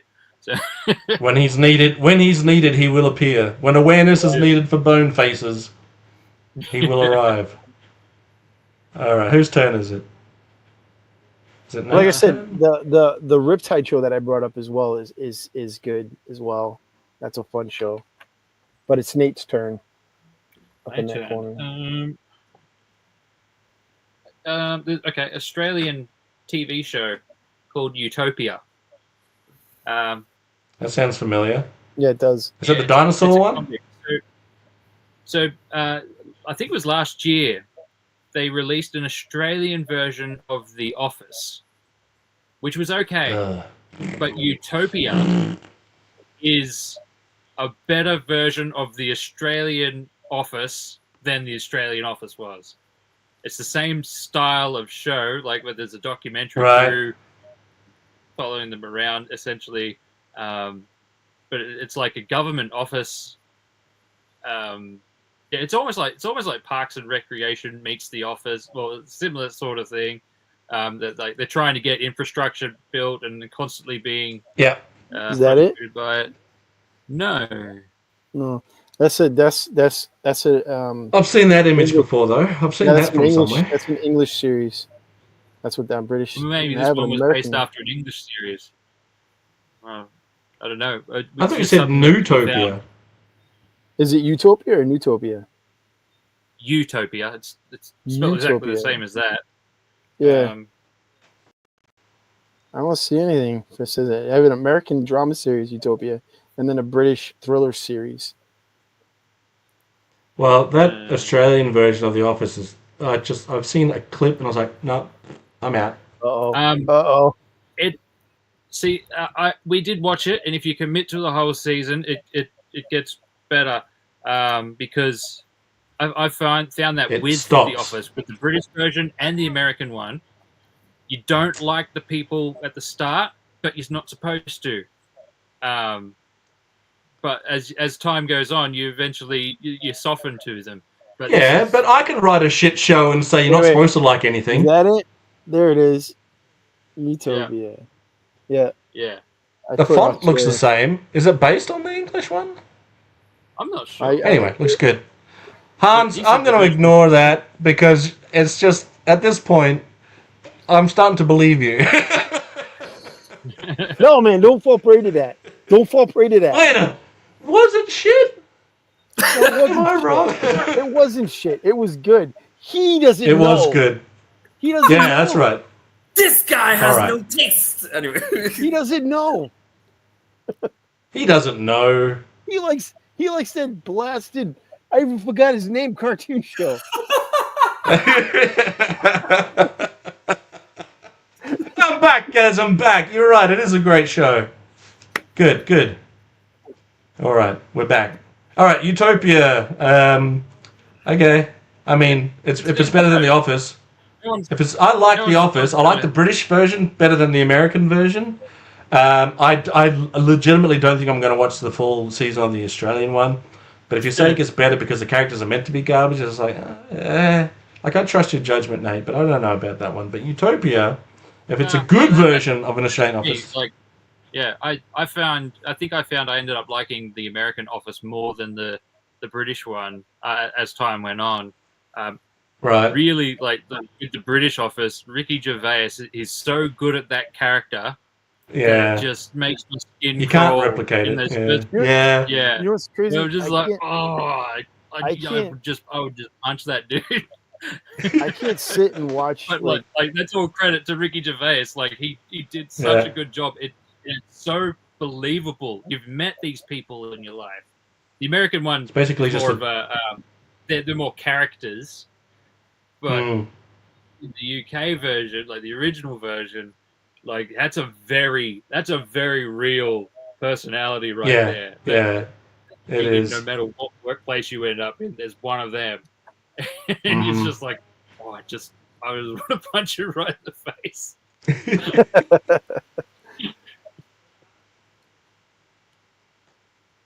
Gaz, what were you gonna say? I was gonna say like you can't. I can't like I'm not big on like on sitcoms. I don't like to watch them for some reason anymore. Like I remember when I was a kid, I used to watch a lot of them, like Archie Bunker, Three's Company, stuff like that. Yeah. But like now, I don't want to watch any of them. I don't. It's like it doesn't interest me. Like, I think it's when they broke into all like family comedies. Like every one of them was a family comedy. Yeah. I love sitcoms. It's hard to find a new one these days. Yeah. You tend to keep going back and watching the same old one. Scrubs is like one of my favorite shows of all time. I don't consider it like a sitcom because a sitcom is like a half-hour show. Hans is not a fan. Scrubs like an hour-long show, isn't it? Scrubs. That's okay. Yeah, I wouldn't even consider. I don't consider Scrubs a sitcom. I know technically it is, but I think shows like Friends, Cosby Show, which you can't watch anymore. sorry. But Seinfeld, those sort of studio audience shows is what I consider sitcoms. Even though I know that it's more than that. I know it's more than that, but that's how I see a sitcom. Otherwise, I see it as like a comedy drama or a straight up comedy, as opposed to just situation comedy. Seinfeld was the last one sitcom that I actually watched. Was like Goldberg's. That was a good show. That was good though. Yeah, it was like an 80s. That was like I can't remember. 80s, right? Yeah, I think so. Yeah, like I said, the last sitcom that I think I've actually watched and enjoyed was Seinfeld. Like after that, I have no interest. Seinfeld broke the mold though. That 90s show was pretty bad. Like I think it came out a couple of years ago. First season was pretty bad, but I couldn't relate to the kids at all. I'm a 90s kid, and I'm just like, it didn't feel like authentic at all. I'm surprised there isn't like one with 80s kids. Like they did the 70s show, and then they went to the 90s. What about the 80s? I like to see a sitcom about my life. That would be funny. They tried to do that 80s show, and it just bombed. But like it was good. Okay. In a completely different place with a completely different bunch of people. Whereas the 90s show, it's back in you're back in Red and Kitty Foreman's basement, I found season 1 was hard to watch. That was kind of worth it just to basically, like, you're checking in on Red and Kitty. You're seeing how they're going. Right. They're great. Their parts of the whole show are great the whole way through. But second season, the kids, because like they're literally teenagers, they've dialed, like they've tuned their characters a little bit better. They've got more. They've probably got a lot more advice in between the seasons. They've dialed things back, and it was better. But then it got cancelled. So Right. like, it finally got, like, it was the second season. I thought was fairly decent. Like, I wouldn't like rave about it, but it was like it was decent. But then they cancel it, so like you'll never know whether it could have actually gotten good. Yeah, they cancel shows very quickly nowadays, as opposed to letting them find their audience. Anyway. It's Yeah. just the almost there is no point getting invested in TV shows anymore, because like it's 8 episodes, and then you're going to wait another year and maybe get 8 episodes, or find out that it's just been cancelled because like they can't Right, you wouldn't even bother now, would you? no, because and they go on ratings, right? But not everyone watches stuff as soon as it comes out, because they're usually 10 seasons into watching something else, and they'll finish that off, and then they'll go watch. Like, we don't consume media the same way we used to, so going off basically like just ratings is not a good system, I don't think, anymore. But All right. Well, okay. Moving on. I've got moving on from that. I've got 2 rapid fire hot takes before I get to my final choice. And the 2 rapid fire hot takes are Muppets Tonight and Teenage Mutant Ninja Turtles: The Next Mutation. Now, Muppets Tonight is not as good as The Muppet Show. The Muppet Show is perfection and rated highly. Everyone loves The Muppet Shows for, various reasons. But Muppets Tonight, I think, tried to take a slightly different formula. Instead of being a stage show, it was now a TV show, and they were broadcasting to TV and had issues because of that. But you also get Pepe the Prawn, the King Prawn, making his debut. The what's the name of the guy that was, instead of Kermit being the front man, it was that what was his name? The cool dude, cool looking puppet guy. I'll look it up.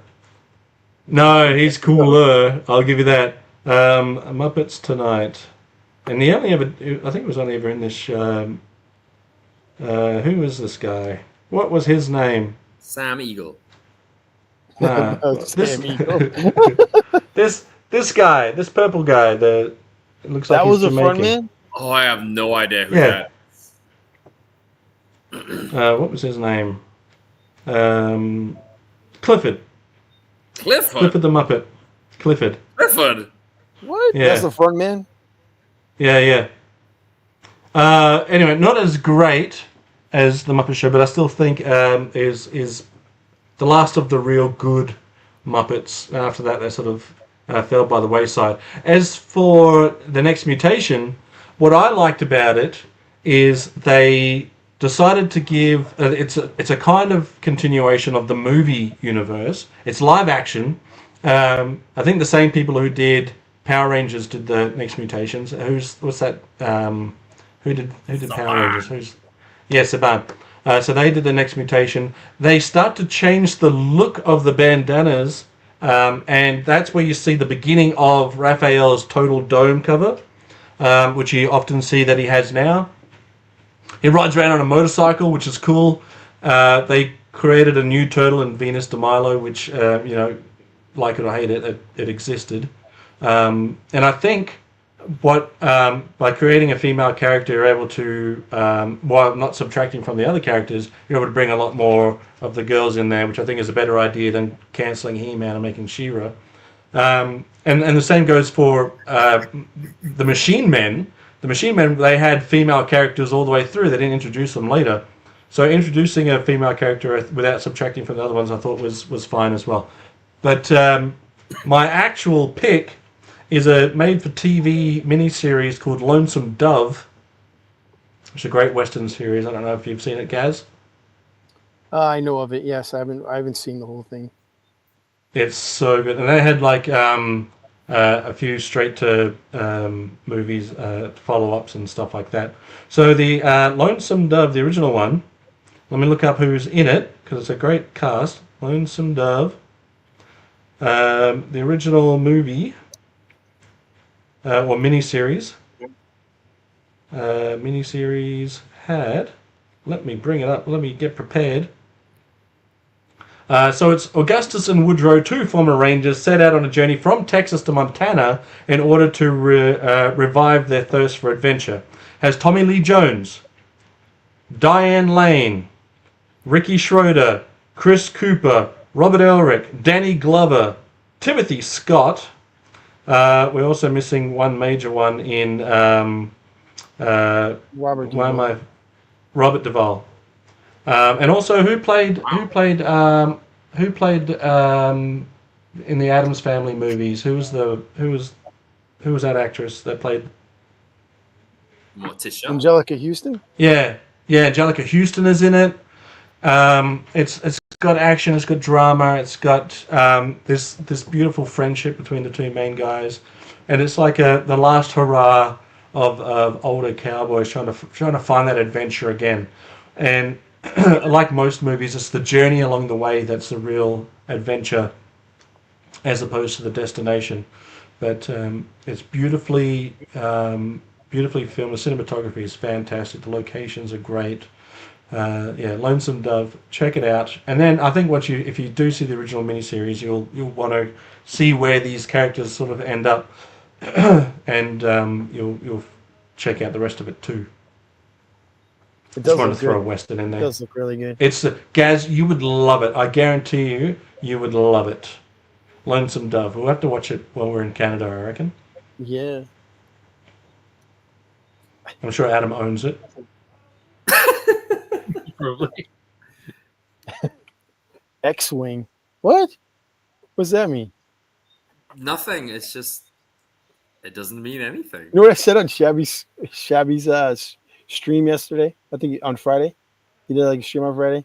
He said if you could change and take out one thing from Star Wars, what would it be? You know what I said?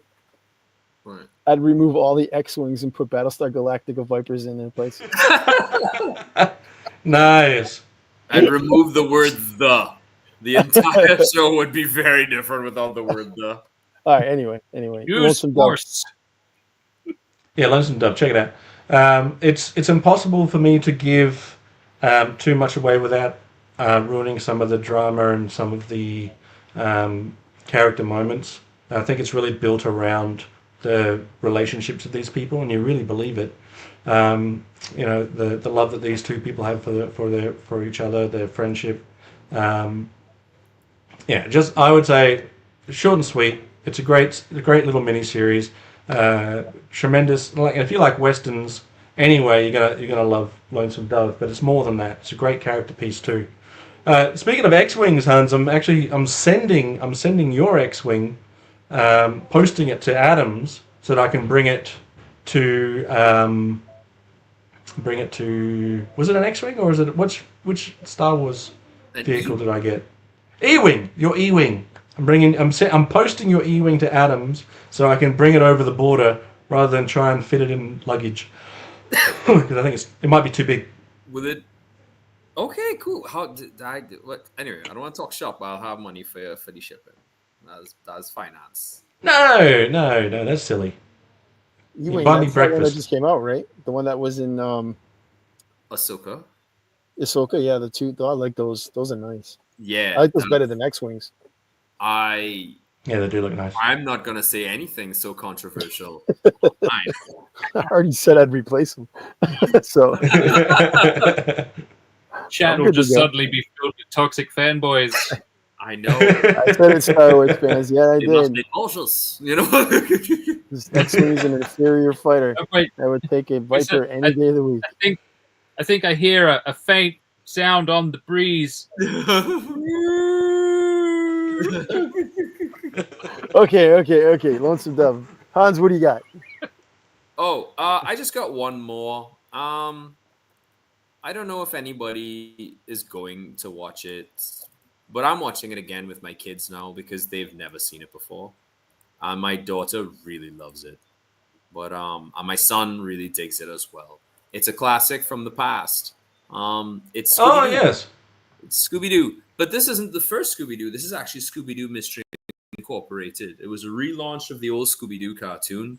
I think it happened, I gotta say 2010, 2012, but time tends to warp with me.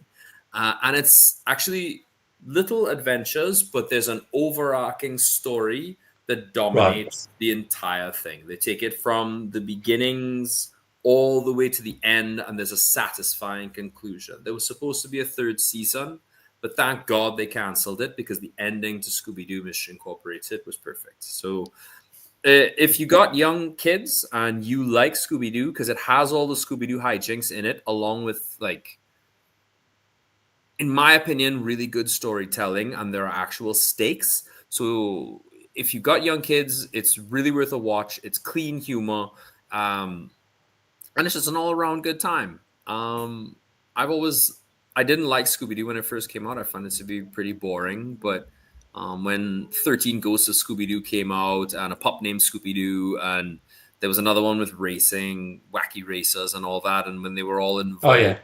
I really, really got into Scooby-Doo. And I have to say, this is probably by far the best series that came out, and I don't hear much about it.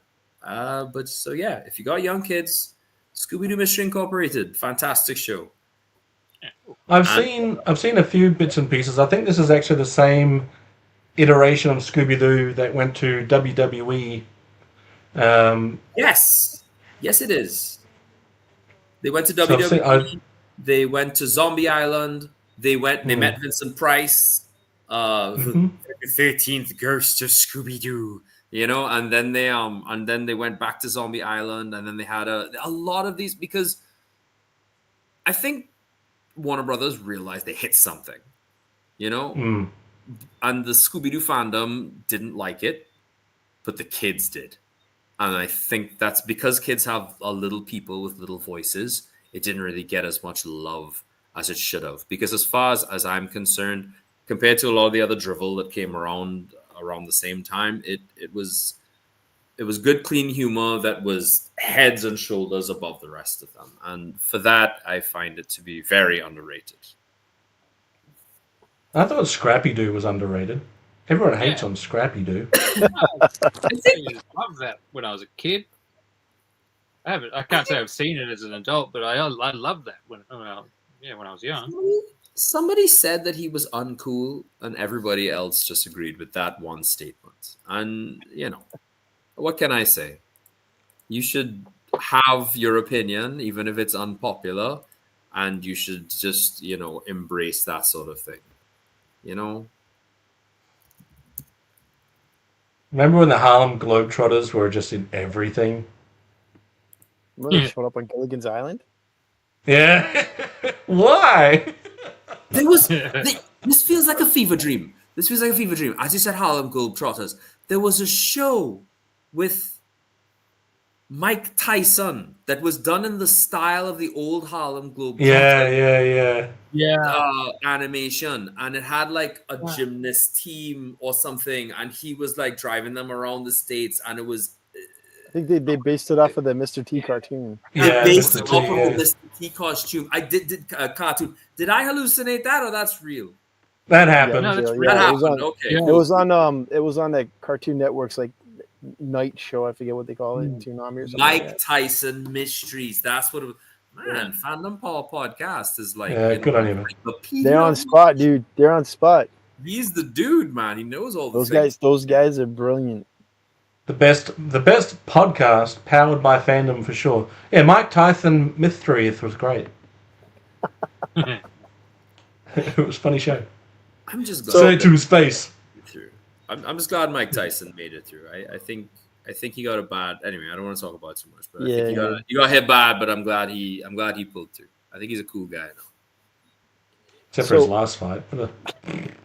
Yeah, but that wasn't a fight. That was The a He payoff. knocked that idiot out twice and then caught him to It's get a his payoff. That's a payoff. Everybody knows that's a payoff. He needs some cash. And that wasn't a small amount of money. Anyway, whatever. All right. It doesn't make That's the fast world we game live any in better. now. Yeah. Where's my payoff? I know I want to pay off. Right, Gaz. Right. Let's figure. We'll brainstorm where we're gonna get our payoffs. Where do you get money from? So, you just need to stage a beef and wanna organize a stage a beef. title fight. I don't want to fight This is anybody. No one would believe it. Nobody needs to stage beef. People start beef for no reason. So- around these So parts. here, like, they get payoff. So they changed the lottery up here, right? The state lottery, and they raised the price from like $2. I think it's $2 or $3. I want to say it's $2 to $5, and then they tell you there are more chances to win, right? But yet Mm. you raise it for $5, so that means that obviously more money will be pouring into the lottery, right, to win. But it's still these balls being pulled out of this bin. Like, how is it more chances for me to win? I'm just paying more money. That's Where before I right. could buy 2 tickets for $5, now I can only buy 1 ticket for $5. How's that more chances to win? Anyways, Have it you- doesn't matter. No, I don't. I'm not an expert on lotteries. I don't play the lottery. neither. Anyway, Once in a while. Whenever the Yeah, I jackpot don't hits know. 10 million, I play. Yeah, exactly. If it's 10 million, I'll buy 3-4 tickets, and that's it. imagine how many times you could have won 5 million, but you didn't. I know it's ridiculous, but Mm. once Yeah. again, I have a math buddy who's one of those guys. I think everybody knew one of those guys who was like that. Who would look at the odds and then they'd tell you exactly how many chances and how much they get. And he looked at it and he said, "Okay, there are these 10 lotteries. Let's look at what's involved in here. These 2 are the ones you have the most chances of winning." So we played a few times and we did win. We won a good couple $1,000s. Well. But with that other one, he said the main lottery, the 10 million jackpot one, he says, no, forget it. Too much. There's too much. Anyway. So we He tells that to all the people that he can, so that nobody enters, and he's like, Yeah. yeah. Listen, if that's what he does, well, boy, then he's the best. He's the smartest guy I know at that point, and he's already really smart. I don't know. So for my last pick is an animated series. Now with the popularity, Isn't it Hans? no, Hans just went, didn't he? I He just said went. Scooby No, Doo. Scooby Doo. Yeah, You're yeah. right. Sorry, Yeah. I got lotteried. So my last pick is an animated series. It wasn't shown as a series here in the U.S. It was shown as a part of a show. So one day was this series, and the other 4 were different series. And with the popularity of animation, Japanese animation, and the mecha stuff like what's that one? What's a big? Well, I'm drawing a blank. It's the big robot ones now that they have. Gundam stuff, right? Gundam, yeah. I would think that stuff like this would be more popular, and I've only seen a couple of times when they actually like brought it back, which was within close, which Vehicle was Force Voltron. with no, unfortunately, was with Transor Z or Menzinger Z, right? Is Grandizer. Now, Oh, right. I Yes. absolutely love this series, and I really wish they would do something more with it. Now, this image here of Grandizer, aka UFO robot, aka Goldrake, huge in South America, huge in Italy. This is from a cover of a comic book that came out a few years ago, produced in France. That's what this is from, and the art in it is just fabulous. But I wish they would do something more. And again, this is Duke Fleed is the pilot right here. Where's my finger? This guy right here. That's Duke Fleed, aka here I think he's Orion Quest in the US. That's what they named him. And obviously the robot is Grandizer. He's the last survivor of his race, I believe. The evil bad guys destroyed his planet, and he comes here and he crash lands on Earth. He steals Grandizer from them, so it's an actually enemy robot. Lands here, and is basically adopted by a scientist, raises him or whatever. Well, doesn't raise him, but takes care of him and stuff like that. But anyways, this is a professor, and they hide Grandizer in a dam. It's a cool place, right? And these alien enemies come in, and they're saucer. Everything is saucer oriented. Like the bad robots are kaiju. They're saucer related. Come on, Grandizer's housed in a saucer, shoots out from the saucer, and it's great. It's a great. Michael Mercy loves this as well. It's one of his favorite robots. So, I think you missed it in the group chat, Gaz. I was throwing up pictures of all this stuff that I found while in Japan, and there was a bunch of Grandizer stuff over there, which I thought. Oh, I'm sure there was. Grandizer, Menzinger Z. All of that stuff. I'm trying to find the photos of it. I'm trying to think of more. I'm drawing a blank on a lot of them now. Gigantor, stuff like that. Yeah, these old 70s, Right. 60s, 70s giant robots. They call them like super giant robots back there, Robos, and just one pilot. No like team piloting it, so it's not like Grandizer. I mean, it's not like a Voltron or anything. There's no team like the Power Rangers or whatever. There's no like little bitty bits that pop out. It's just one robot, one guy fighting against an army of evil robots and whatnot. And it's just a great cartoon series. And you have other things like. Have you watched Samurai 7? Have you watched Samurai 7? That sounds It sounds It was a familiar. series, anime series. It's like you ever see or heard of the old Japanese movie that like the Seven Samurai? Yeah. Where Yeah. it's basically it's that story retold in anime, except that the bad guys are samurai. Like it's basically an empire that all the samurai have had they've got their brains put into big Gundam robots, and so that That's cool. keeping the farmers downtrodden, and eventually one village gets sick of it, so they go off to the city to try and find samurai that are willing to work for rice because they don't have any money. They're not really, because the bad guys take too much. So eventually they find 7 samurai that agree to come back and work for food to help them fight off these evil big samurai Gundams. Are they piloting robots themselves, or are they just? No, they don't have their own things. So basically they come back and they're teaching the villagers how to defend themselves. Right. They build they build traps, they build siege equipment. Here's this thing. That's one of the robots I found. I don't know who that is, but Oh, That's so cool. yeah, man, those be old cooler. there was so many. Be of cooler them. if I could show it. Vanguard Ace, Guy King, just to name a few. There was I want to say it's like Space Katir or something like that. There's just so many. There were so many cool giant robots, and with Gundam being so popular, I'm waiting for like this to come back. I mean, I heard on Phantom on these guys that they were gonna turn. I think they're doing a prequel to Pacific Rim, right? Oh, cool. Or was it a show? I think it was a show, right? Yeah. I mean, with that popularity, and that's a giant robot fighting kaiju. Pacific Rim has an anime right now called Pacific Rim Black. Yeah. Is that it? Yeah, it's on Netflix, I believe. Right? Yeah. It's in the future. Yeah. Well, with like this stuff like here, and I remember, I want to say it's got to be over 10 years ago. They did two.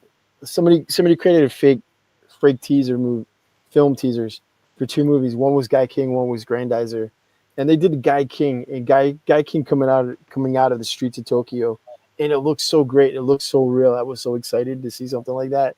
I'm like, oh, if they're gonna do this, they can do that, and that's before I realized it was fake. Yeah, I mean, something like this is just begging to be done. Look how cool that is. I mean, that's I have to cool. check that, That show is out. cool. That's awesome. I don't watch enough of that kind of stuff anymore. It's I mean, the animation is. I mean, if you hold it up to today's standard, it doesn't hold up, right? It's not the greatest animation, but you got to think this is like mid. I think it's got its style. Like Yeah, it's got a its kind of and stuff, style. but I it's don't so think it's good. bad. It's so good. It's so good. And I have this. With it's all in the original Japanese dialogue, but with captions on it, Oh subtitles. yeah. Yeah, but I mean, I have stuff like I have like Menzinger Z, a series. I have the Grandize and like a Guy King series, all that stuff. It's so great. Anyways, I'd yeah, watch that show. yeah, I would watch that show too. Actually, there's a Godzilla TV channel on YouTube where they have a lot of toy. They use a lot of toy stuff. It's Oh, that's hilarious. cool. Yeah, it's hilarious. But that was my last pick. Grandizer, aka Great Goldrick, pick. aka UFO robot. Cross is great. I probably I don't know if anybody else is a bigger Macross fan in here as I am. I love Macross. Love never heard of it. I like it. It's like the Robotech stuff, right? Yeah. So fan power. Fandom power. Yeah, I've watched all of it. Everything that I could watch up to date, including Delta, and I'm actually looking forward to the new one as well. So I'm a frontier way man. behind. I finally got my first Robotech figure a while ago. Hey, Ooh, There it is. yeah, that dude. Yeah, it's gonna be fun. I I got me a Valkyrie right up there. I ordered. Nice. I ordered my first Valkyrie this year. Which one did you get? It's not one that anybody. I feel bad actually saying it, but I'm a big fan of Macross too, and so I got the Valkyrie from there, which Okay. is I have Roy Falker's Valkyrie. yes, the That's Skull my guy. Squadron. Skull Squadron. They had a heap of that stuff, really cool looking stuff in Japan too. I sent a few pictures over. In they had a whole just glass section of well, I just call it Robotech, but Macross, like all the cool kids know it as. I'm very far behind as far as. Robotech's Very something that I've far known. I remember you said there was this like there was a in a local mall when I was a kid. We would go down there, and there was like one of those stands that just sold knockoff toys, and they had like these knockoff Valkyries. They were like cheap plastic, like the cockpit underneath the cockpit was just hollow. Oh my god, look at that! Oh, is that what you got? The one. Yeah, that's the one I ordered. That was it was a nice merger. It was a nice merger between the 80s, 90s, and early. Actually, no, this actually came out in the 90s, so it was a nice merger between the 80s and 90s, and I was like, yeah, right, yeah, I can find the money for that. So this is gonna be the one that I'm gonna buy. I promised my wife I'm not buying anymore, and that's it. Yeah, they get kind of pricey, right? They get pretty pricey, and by pretty pricey, I mean unaffordable. But I would like to have one on my shelf, and that's it. And that's it. Macross is one of those weird stories, and you guys could so say for that show that you spoke about, so Voltron, all right, the original Voltron. For me, it was shut up and get in the lions. I just want to watch y'all punch things as a giant lion. You know what I mean? But Yeah. that's the crazy thing about like Gundam on Macross is that no wait, don't get in the Gundam yet. Y'all were on a character building arc, and I want to see that where that goes. And the same I feel for Macross as well. I feel like there's always I want to see what the characters are doing and where their relationships are headed and how they're developing. And I think that is what makes a good robo anime for me, you know, because the robots are cool and yes, they sell toys, but came for the robots, stuck around for the characters, sort of thing. Yeah, you know, I want to get this one. I want to get that one. But so So, That's Macross. That's Macross Zero. Have you seen Zero? No, I have not. I've been looking for it. I can't find it. If you can look it up and watch it. It's a fine wine. Is it? Sit Is it? around It's, and it's about enjoy Roy the- Folker, isn't it? It's about him before he went aboard the Macross and went into space and all that. And it shows like the war between the humans before. Yeah. Oh, that's That cool. looks great. I love it. Hang on, let me bring it back up again. Let's get a good look. Whoop. Nice. Look how Well, it's- cool this that Very is. cool. This is Macross has never been underrated. No, It's never. always been but funny enough, I don't think it's ever been overrated either. I think Highly rated. it's highly rated and it delivers on most of its promises, and I enjoy that. Delta was a little weak, but a weak Macross is still stronger than most of See, there you go. Disney Well, now I Plus. know what. I'll check it out then. Definitely. I'll have to check it out, see if it's on there, because I really want to see that. I've been looking for it and I can't find it anywhere. It's worth it. It's especially when you meet Ivanov. Oh my gosh. Ew. I think you might like Ivanov. Roy Folker's my dude. I was so heartbroken when he died. When you meet he's still be your dude. Yeah, I know, that's what I'm saying. But trust me, when you meet Ivanov, you're gonna be like, what a great character and what a great way to introduce somebody. It's good stuff. But the fact that he's not in the original Robotech series probably means something. Anyway, whatever. Oh gosh. I would love to meet somebody who's genuinely creative.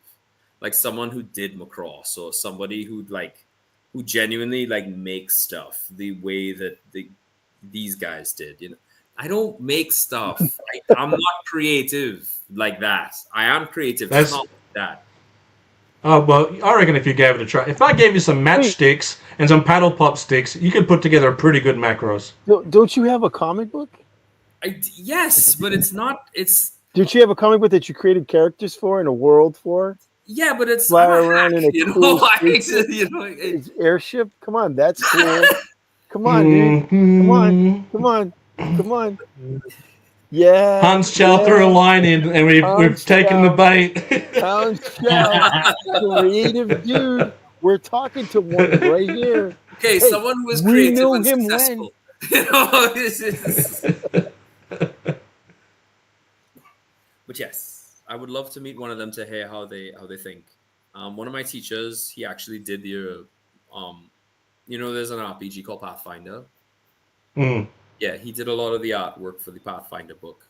A guy named Kent Burles, and he was one of our teachers, so I got to sit down and speak to him a lot. And when you listen to the level of creativity that comes out of his head, all the things that come out, and you kind of realize, wow, that's what it sounds like. That's what it looks like. I ain't shit. You know what I mean? I don't think so, man. But he had a lot of faith in his students, and I was one of them. So, Kent, I'm going to forward this to you so you know I'm not full of crap. But yeah, follow him on Instagram too. It's fantastic. He still draws every day. He draws every day. Every day. That's I'm cool. sure you sit there. And you can come up with these ideas and ideas just flowing out of your head, but you don't think they're any good because you haven't created something like Macross. Well, in a couple years, I'm pretty sure I'm gonna be like, yeah, this was good. I don't know. My kids really want to read my book, and I think that makes me happy. So all these guys that I follow on YouTube, they had a creator on, and he's like, you sit there and because he does a lot of work for, I forget what his name is, but he does a lot of work for a lot of the publishing companies, and he says when he pitches something, right, he creates like 10 things, and he pitches some of them to them, and the rest of it he just puts in a file, and then visits later, and be like, hey, this is a great idea. I don't know why I didn't take it. He's like, whatever you create, he's like, every little thing that you create is like, it might sound stupid to you now, or dumb now, or not as good as this now. Later down the road, you're gonna be like, oh, I don't know, this is pretty good. I don't know what I was thinking then.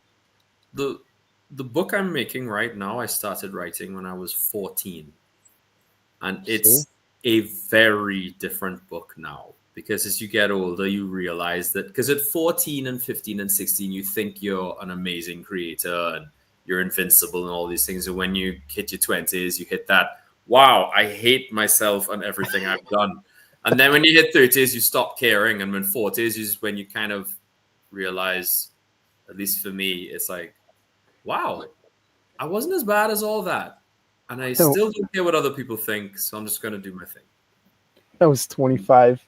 I look back at everything I was doing when I was in high school, and I'm like, God damn, I'm worse than Rob Liefeld.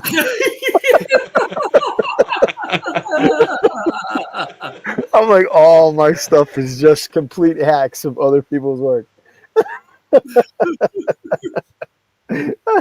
Oh boy. Actually, Well, Nobody's that bad. I had a Wolverine character. I called him Mongoose. Love it. I gotta see it. Listen, instead of like claws, he had shit you not. He had these like freaky laser blades that came out of his hands. Okay, that's cool. That's cool. I like And it. then I I like changed it. him to a character called Crow. No resemblance, no anything To the towards Crow, the movie. yeah. To the Crow. I just like the name. I just like the name Crow because I was looking for something easy, simple. And I gave him like these claws. But the reason why I gave him the claws is because I was really into Cyberforce, and Ripclaw, his hands were claws, right? Yeah. So he had cybernetic claws. But my guy's like, his hands would just morph into these claws. So like these two fingers would disappear, and he would have like these massive like claws. That's cool. And I kind of based them off of like a polar bear with like white skin. He had these like claw marks across his face. I have an image of him I'm in. somewhere. I'm invested. Yeah, get the image. Find it. I'm gonna get it. All right, hold on. What did he? Yeah. What did he swat him? What did he swat a mosquito? Just, Yeah, right. Yeah, no. His enemy gave it to him. He has like these these like diamond shaped like knuckles, and he like that to him. I'll have it here somewhere. Give me a second. Those are always That's all like, good. Hans, sorry, what? I remember reading. You sent it in an email, just a snippet of some of the book that you're creating. Yeah. And I remember thinking that was very great. I'd love to see that completed. What's the hold up, man? It's on its way. Actually, it was supposed to be done this month, but I've realized that I have kids. That really takes up a lot of my time. So, Yeah, fair enough. on the Patreon, the pages will be going up, at least the black and whites, and I will be taking people through the refinement process. I don't know if y'all can see it, but I bought a fancy microphone, which you see. Oh yes. And I also have a camera mounted on. So I'm actually kind of a professional artist. So I do actually have, look at you go. I actually do have a proper illustration board, and I have a camera mounted up there, and I will be drawing and stuff. But it's weird. The other day I started. This is shit. We're going 3 hours and 7 minutes. Anyway, you don't need to listen to me. But yeah, Go ahead. Go. I was doing a video. I was recording myself and said, "So hi everybody, I know I proposed this thing, and here we go. We're gonna do a page." And I started to do a page, and as I was doing it, I realized like I sound like an idiot. I sound like a lunatic rambling, But maybe that's what people want to hear. I don't know. if you've seen any of my content, Hans, I'm literally carrying on like a lunatic sometimes, and like. When I first started filming, I did the same thing. I was so self-conscious. I had to be down here. I had to have like the door closed so that my wife couldn't overhear me because I just felt like I was being ridiculous. You feel like a madman. But it's just start doing it, and you'll stop worrying. Honestly, I do have one tutorial up where I do one of Conan's, and I do Conan head studies, right? And I listened back to that, and I was like, okay, that's 25 minutes, and I actually sound sane. But when I do comic book pages, I'm like, oh, that looks terrible, and this doesn't look very good, and I have to fix this because this, that, and the other. And I'm talking about so terrible. I mean, look at that's some Rob Liefeld's crap right there. Yeah, but that's good. was good. Liefeld was cool in those days. Not What's even wrong? like not even like drawing guns and just drawing like extensions of their hands. There's nothing wrong with that. How old are you? It's your artistic license. Oh, there he is. But hold on. Okay, so here's one iteration of the character. Oh, nice. But that's way better than what I. How old There's were also you? another character I made and called him Ark. Hold How on. old were you when you did those? Oh shit, this is like early '90s.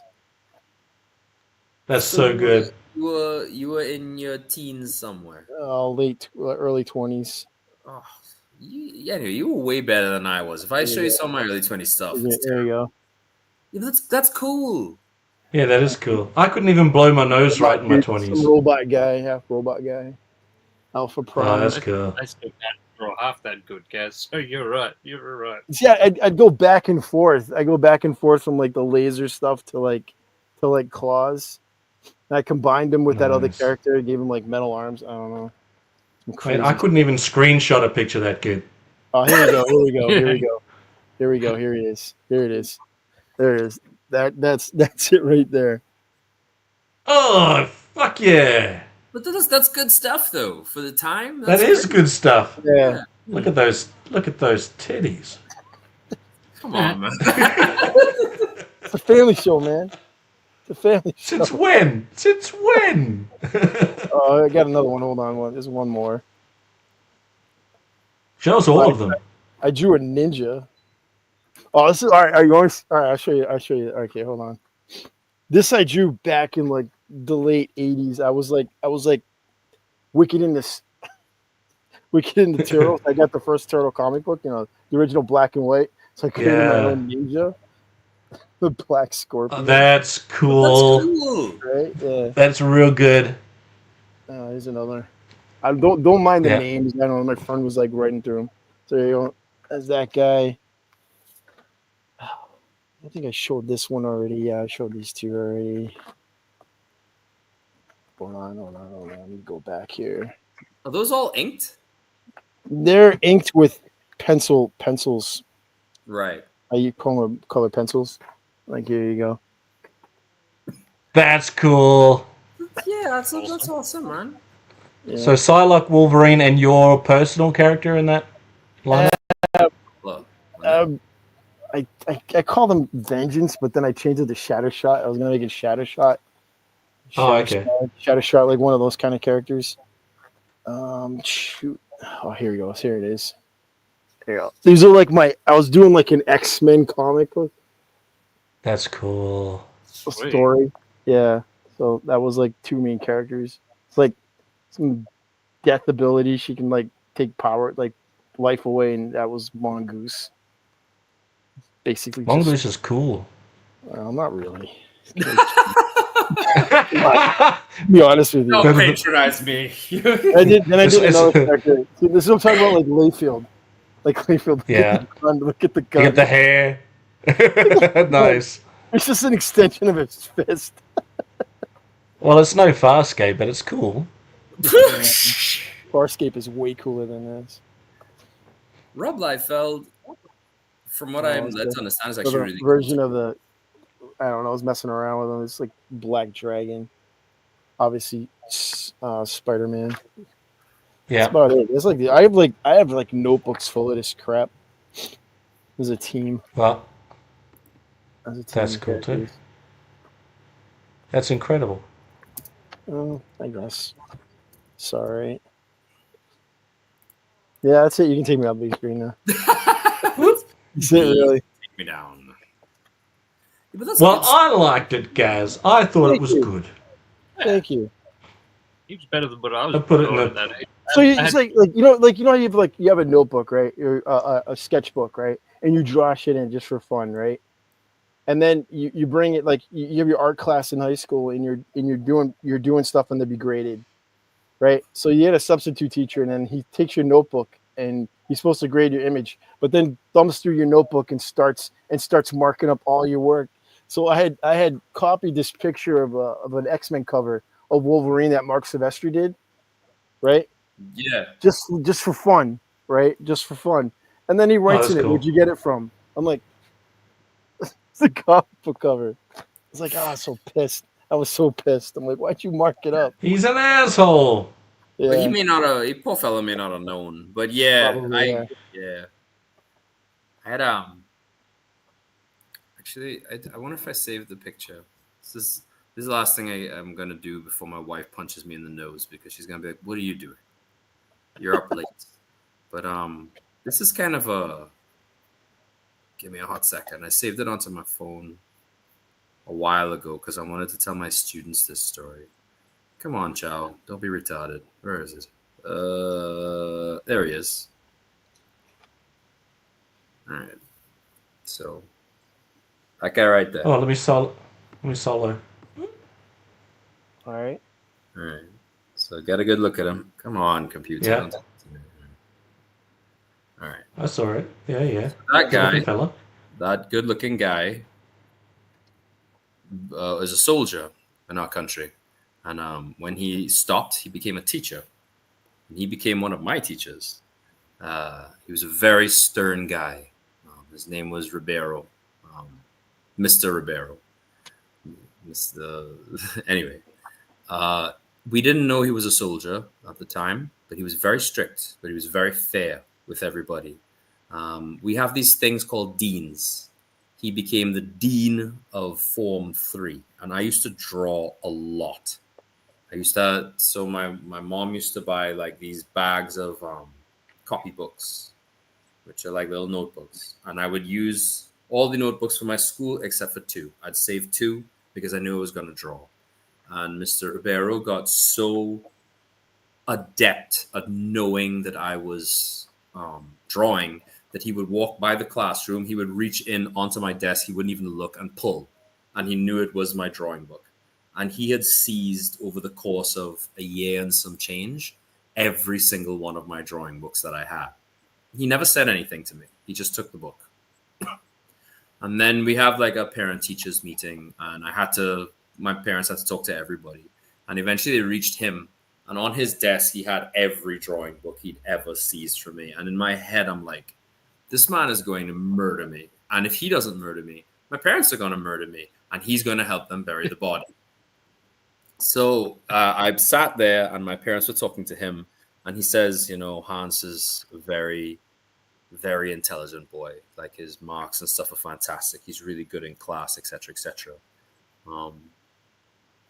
He's good because my marks were good. I was a smart guy. And then he pushed the books over to my mom, and he said he's also an artist and he draws really, really well. So I suggest that he get art lessons so he can continue that on his career, and never discourage him from drawing because it's how he vents. Just please tell him not to draw in people's classes. And I thought that was the best way a teacher could have ever kind of dealt with that, because I learned something from him. He wasn't disrespectful or make me feel stupid or dumb.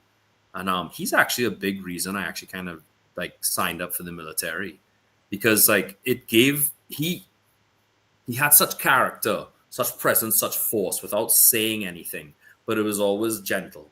You know what I mean? And I kind of get where he got it from. And he eventually became the principal of his own school and stuff. I always remember him fondly, and I basically showed that picture to my class because I teach in a school. I'm a teacher. And I don't know where I'm going with all this, but basically there's always like good people in your life to encourage you to do the things that you love. And there's a right way and a wrong way to do it. And I have to say that if you're going to do it, that's one of the best ways to do it. Not here, not now, but never give it up, And I suppose I say that to you too, guys. Just pick up a pencil, start drawing again, man. Because you got it in you just to get it out, Yeah, I found the image where I changed it to claws. Right there. There you go. That's when I called him Crow. He get the slashes on his face. I like that his fingers morph into those claws. Yeah. Well, Hans, that was a brilliant story, and thank you thanks for sharing that. It really helps give us an in-depth look at Hans Chow's growth. Did you get those notebooks back? Yeah, on that day, he gave them all back. to your parents, and then they give them to you. Or were you there? That led to a very uncomfortable conversation with my dad, actually, because my dad Uh-oh.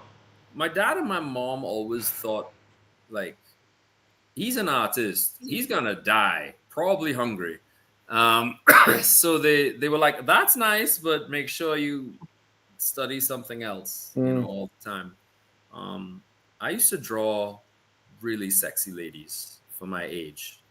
Like, and my dad and my mom and me, by extension, we're very staunch Roman Catholics. Even now, I'm still very religious and stuff. But I love the female form. I think it's like, it's a pure expression of God's divinity, and how perfect he is as a creator. So I draw like that, because I love it, I like how dudes look too. No homo. I love how things look. I love how people look. I love how stuff looks. But in one of the books, I drew a lot of ladies, not naked or anything, but they were very well shaped and well fed. You know what I mean? And my dad was like, is this really how we see women and stuff like that? And I said yes. And I realized at that point, my answer should have been no. Because, like, I don't think he got it. But then again, when I went to art school is when I realized it. Because I was surrounded by people who saw what I saw. Like, if I look at Zazel and I look at Gazz, I look at Nate, I look at anybody, I don't see, oh, well, smelly or this, that, and the other. I see symmetry. I see, like, which one is that? whatever it is, you know what I mean? I don't say, oh, well, this one likes fast game or whatever it is. I see like, so I don't even want to start because I'm seeing it right now, but I can see, like, okay, well, their face is not perfectly symmetrical. One ear is higher than the other. The hair is this on the other. But in the lack of symmetry, there is a beauty because of the way that they move their head and the way that they walk. And which ear is higher than the other? This one? That one? Yeah, That's higher, right? This one? This one? That one? It's the shadow. No, the other one. Anyway, whatever. The bottom line is, and so, like, I went to art class, life drawing, and there are naked people in there all the time. You're drawing naked people. You just draw naked people. And I used to have, can I say this on the show? Okay. Yeah, man. All right. I used to drawing penises. All right. I just have a problem because in my head, it's just, I spat pee so hard that I actually spat on the screen. Anyway, whatever. The bottom is I had problems drawing it. But eventually, like, by the third year, you draw everything and it doesn't bother you anymore. All you see is, like, lines and shapes and proportions and all that sort of business. It becomes mathematical. It doesn't become anything of lust. I would say even in the first week, that's done, You've seen so much nudity in your life, it doesn't really bug you anymore. The sexuality part has been scrapped into the side. And it's very hard to explain that to my mom and to my dad. It was really hard to explain. I'm not drawing this because I'm horny. I'm drawing this because I think it's beautiful. I don't have any erection while I'm drawing any of this stuff. I'm just, I don't know. This is a pure expression of creativity and whatnot in it. And I hope you guys are getting it because you guys are all looking at me like I'm talking about Farscape. And no. I remember. When you said you had a doodle book, I thought you meant like little drawings. So now it's all full of doodles. What I've learned last year in Joe Fest is I don't doodle, actually, because another artist was looking at my book and they said, where are your sketches? I was like, those are my sketches. And he's like, these are not sketches. These are fully realized pieces. And I'm like, that I sketched, and he found it very funny because he doesn't sketch like that. And I know what he's talking about, but I do it because eventually I want to color it and, make it a full piece or whatever. But I'm behind by about 400, 500 pieces, but that's okay because I don't know. That's just how I do it. And that's just how I like it. Well, I mean, a sketchbook, the way I perceived it was like when I'm showing you guys, those aren't those aren't sketches. They're like I just sat down and drew those, right? So I didn't sketch anything out, just drew them. So like I bought a collection of like sketchbooks. It's from J Scott Campbell, and it's like a notebook, and like every part of this It's page covered in drawings. and stuff, like him trying to draw ahead and then crosses it out, does another one, does Right. another one, does another one. It's insane. Like that's a lot of work. Well, I mean, it's a lot of time. So my sketchbook is so every one of the pages is a completed piece. One would say, right? So every single one of the pages is a completed. Well, this is actually a comic book, a small comic book, right? And every piece is a completed work. And to me, that represents a sketchbook. And there are artists who think like that because J. Scott Campbell thinks in many little doodles, but that's because he's an animator, right? Yeah. He's trained in animation. But I also have a couple of Louis Royo's sketchbooks, and he draws great. like he's great. great. He's amazing. But he sketches the way I do. Every piece is a fully realized piece. And it's just the only difference is it's not colored or whatever it is. And there's another guy, I have his book over there. It's called Bedazzled or whatever. And it's he does the same thing. So I think it's just unique to each artist. But I don't know, man. I love art. And I love how people look. Like I always say, I say to my students, I probably said it to you guys, you may have forgotten, but I've never seen an ugly person in my life. I've never met an ugly person. It's only when they start to talk do they start to look ugly, right? Because the things that come out of their face is really kind of what distorts who and what they are. And I don't fault artists who draw like a lot of not safe for work stuff, because maybe they find that beautiful. Or maybe that's what they do to make their money. But quite recently, a very famous adult artist / animator, they put up a tweet. It's not called a tweet. It's not Twitter anymore. Put up an X, whatever it's called, right? And it was such a gut-wrenching post. What it is they shut down their Patreon. They closed all their accounts for OnlyFans and all that. They stopped doing adult illustration. And they put this long post of how much drawing this had killed them on the inside, how much they hated drawing this sort of stuff. All they wanted to do was write nice little stories and draw, characters going on adventures and all that. But instead, in order to make ends meet, the only way they could see forward was to draw art that was murdering their soul.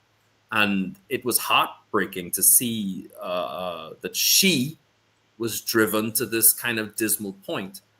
And this was only like 3 or 4 months ago, and she hasn't reappeared since. But she shut everything down. I don't know if she's making money at all doing anything. But I didn't want to be like that. I'm not harping on anybody who's doing that kind of stuff because maybe that's what makes their souls sing. Maybe that's what makes them happy. So by all means, do that.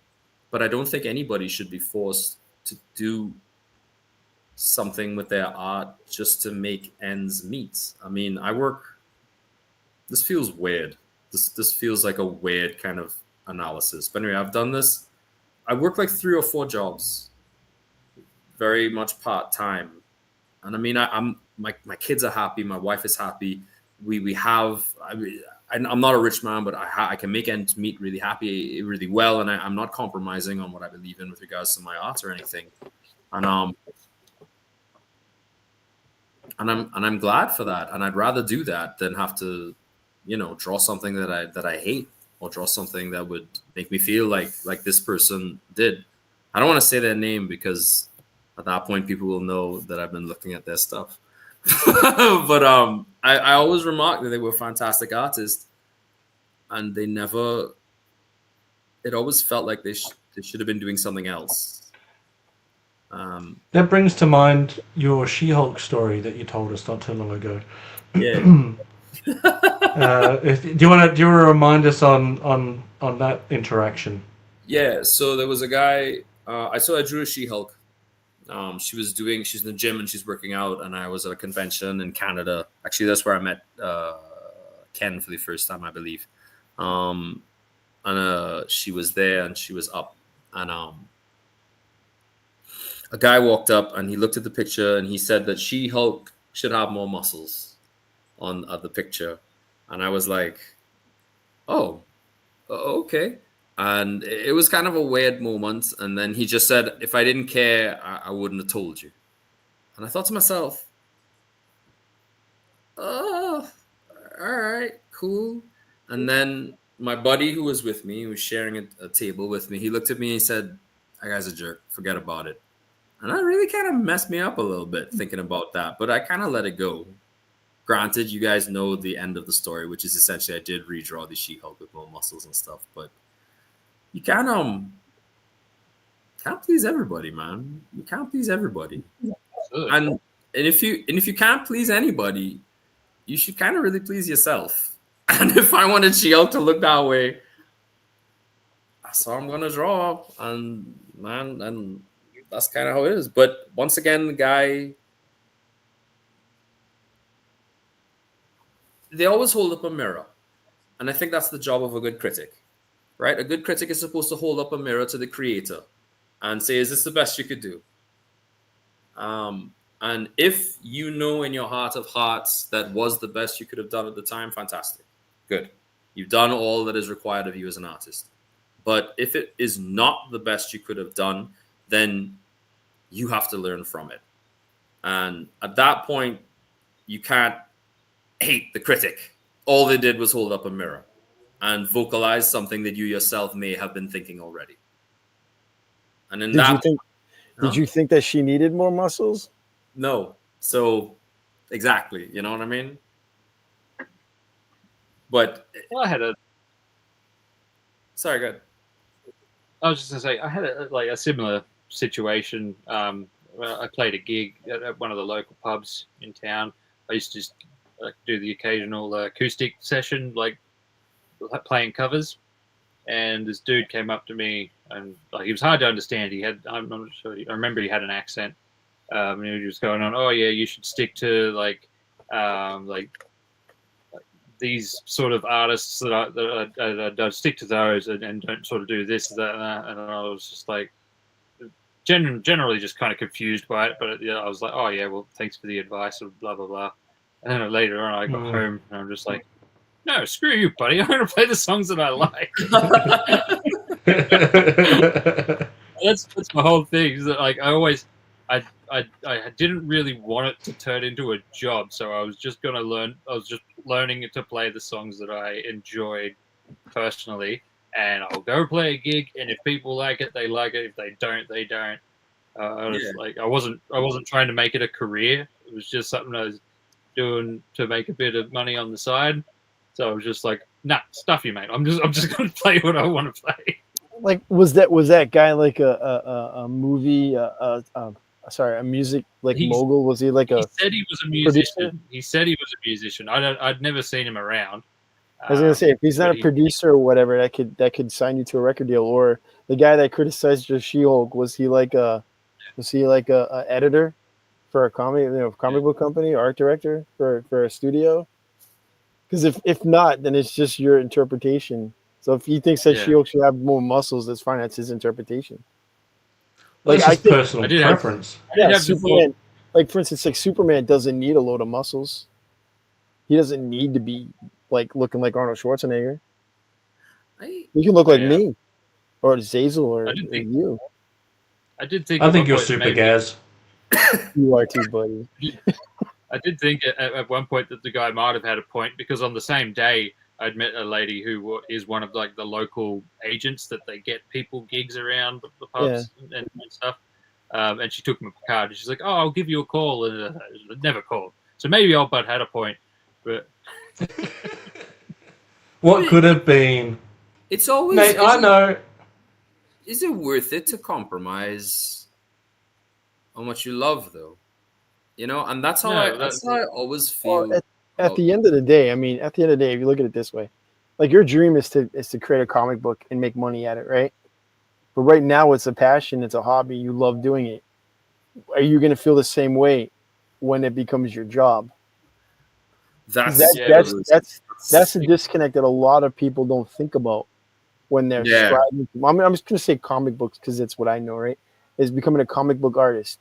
You know, you don't think about the work that you got to put into being a comic book artist because all your sole thing is I want to become a comic book artist. I think I'm good enough. I can do it, right? But you don't realize all the work that goes into creating a comic book. You're just drawing pinups, right? You're just drawing pinups. You're not doing your storyboard stuff. You're not doing your panels. You're just drawing pinups, which is a lot of what a lot of people are doing now on Instagram. If you look at Instagram and you look at artists on Instagram, all they're posting is pinups. Pinups. Yep. And they want jobs because they all want. This is what most of them want to do. They all want to be like J. Scott Campbell, where he's just drawing covers, and a lot of them just want to draw covers, and they're looking for people to draw the interiors. And then somebody thinks they can do it, they get the job, and they can't do it, and they wash out because they can't do it, or they can't keep up with the timetable.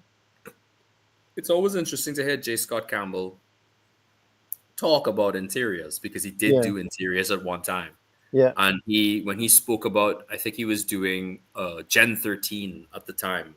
Mm-hmm. He said he barely slept, he barely this, he just, did this. He's not a quick artist. Yeah, no, he's not. But he is incredibly mathematically sound.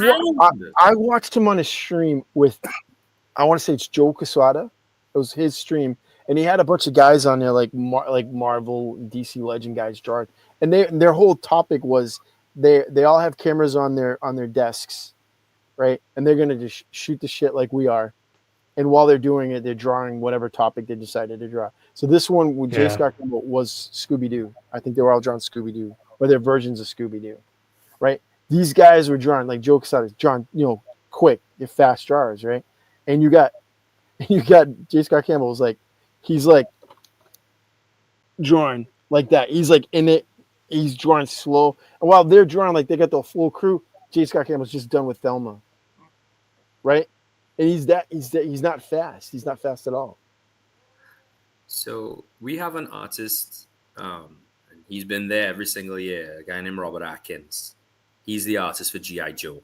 I got a piece of work from him last year, and this year I'm going to get another piece from him because he's a teacher, and he actually teaches what he is doing. And I spoke last year. I spoke to him last year, and he spoke about the compromise you make for speed and accuracy and that sort of business, and the kind of cheats you do to kind of hit the middle of it. I think it's very important. And a lot of people who are not in creative endeavors judge people who are in creative endeavors really, really harshly. And there's a lot to say about the process. And one of my other art teachers, a guy named David Ross, who's a very prolific Canadian comic book artist who drew Captain Canuck and stuff like that, along with Iron Man and Star Wars and probably books that you guys have read. He drew Wolverine. You know what I mean? He just says there's only one critique you should really listen to, and that's how much money you get at the end of it, which is kind of cynical. But he also said that if you are going to seek criticisms, go to your peers. Don't go to the man on the street because they have not been through what you've been through. They're not actually going to be able to give you an effective critique. So he said his first thing was to get a studio or get into a studio and work surrounded by artists. You'll improve like 1,000,000-fold after the first 6 months. So I did that and I got much better in 6 months. Didn't make much money. But the point is I got much better. And that's kind of what you want, at least for me. That's another like falsehood that like a lot of these guys that are on here posting stuff think that's gonna happen. Like once they get a job, they're just gonna make mucha muda. No. That's what they think. That's what they think. And seriously, because I think hear what another point to make though is if you're employed to do a comic book that is someone else's intellectual property, you can probably sleep fine at night knowing that you've done the best you can, but you've had to cut corners and you've taken some constructive criticism. But if it's yours if it's your property, and you keep hearing these outside voices talking about your vision, and if you don't stick to your vision, you'll look back at all that hard work that you did and see other people's critiques as opposed to your own personal vision for what you wanted to have. So, and that's, I think, what I'm looking forward to with your story and your comic, Hans, is that it's going to be your vision realized. Mm. Hopefully, people don't think I'm an idiot. But Well, Farscape's already put that in our. Yeah. It's in there. It's in there, but it's not your whole personality. Just a little bit of My it. entire universe, man. there's a creator. Do y'all know who Hideaki Anno is? No. It doesn't ring any bells, which is perfect. That makes this story even more effective. There's a creator called Hideaki Anno, and he lived, breathed, and ate art. He lived, breathed, and ate art. And eventually he was given a shot at animation, and he did his animation, and it was fantastic. The man barely left the office. He drew and he drew and he drew. And when he wasn't drawing, he was drawing. You know, he was that kind of guy. And eventually he got the chance to be the creator on a very particular topic. And if anybody in the chat knows who Hideaki Anno is, they know exactly where this is going, right? He created a series that revolutionized, and I don't say that lightly, animation.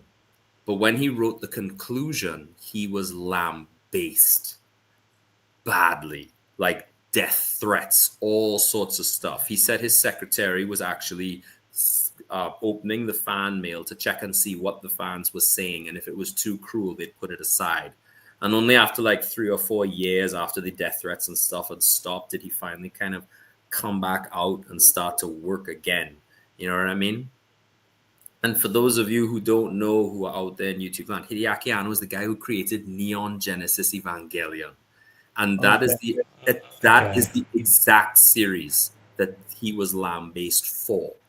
And he never let it break him. And he never let it deviate from the view. He took a break. He took a break from it. But then he came back and he redid the process. And I have to say, the remake of the series is probably one of the best I've ever seen. It's beautiful. And he just never gave up. And that's kind of like Jim Lee. Anybody who knows Jim Lee's story knows his dad wanted him to be a doctor. Yeah. You know, J. Scott Campbell was an animator. But I think his first thing was he's a psychologist or psychology or something like that. He won that talent search. Yeah. He did the talent search that Image did, and they hired him like on the spot. But he went to learn how to become a Disney animator because he wanted to be a Disney animator. And they're all just there's so many crazy stories attached to these artists who generate this stuff, and we wonder how they got there. But the reality is they all have one thing in common, and that is they busted their ass, they never gave up, they did the thing. But they very seldomly talk about the times when Jim Lee was selling Snickers bars in a snack stand because he just couldn't make things meet, you know. It happens. It bloody happens. Even Rob Liefeld. Even Rob Liefeld. I mean, hate him or love him. That dude drew his ass off. He drew his ass off. He said to his friends, and they're like, "You should go." And he went into a Comic-Con, went up to an editor, showed his stuff, and they're like, "Here's some work. Send it to us." That doesn't happen now. It wouldn't happen now. You couldn't walk into a Comic-Con. You'd be lucky if you even see an editor at a Comic-Con.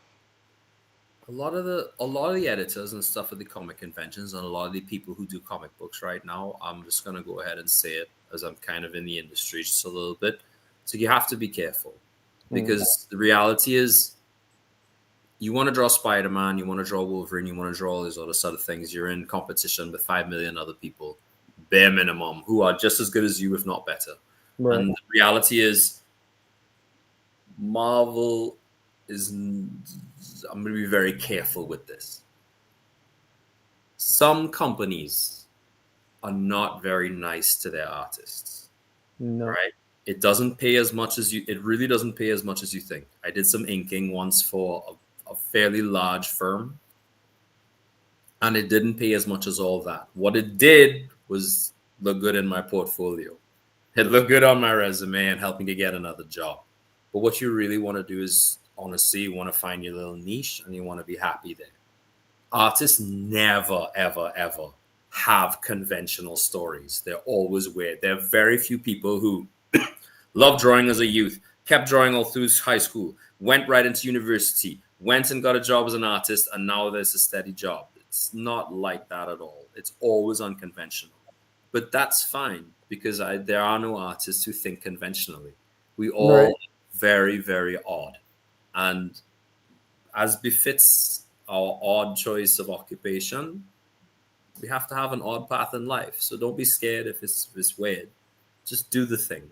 And don't stop doing the thing unless it dies inside of you. Because if it does die inside of you, then it's over. Mm. And it's only going to die in one way, and that's if you shoot it. So, you know, I mean, just don't shoot it. Just draw it. You just take it on.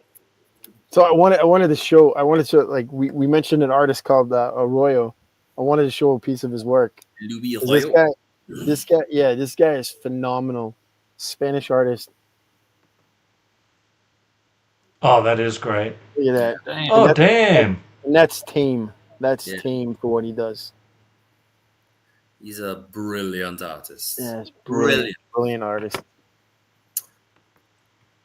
He does a million covers and stuff like that, but It's good stuff.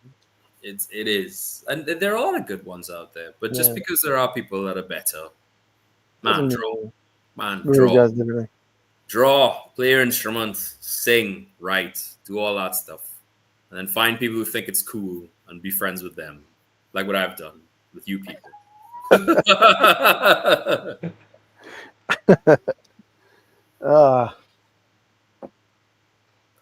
Now, Nate, go get your guitar and give us a rendition of your favorite. I haven't touched that thing in months. That's what she said. Except to move it out of my way occasionally. Can we hear Freebird? Go on, Nate. Yeah, give us Freebird. Give us Wonderwall. Can we hear it? Yeah. Or was it Real to Life's version of it where they mix it with what's that song there by not Jimmy Buffett? What the hell's his name? Oh my God! Why am I drawing a blank? Did you hate that? Hold on. Seeger. Not see. What are we gonna do? Sia? Oh my God! Is it Real to Life? Is it Real to Life? Nate, you got to sing us something. We don't gotta, but come on. Give us something. Give us something, Nate. I think it's not even going to be in tune. That's all right. I've got no ear for music anyway, so. I think Hans is currently tuning his too. We're gonna get a little concert, little Nate the Risky Dingo unplugged.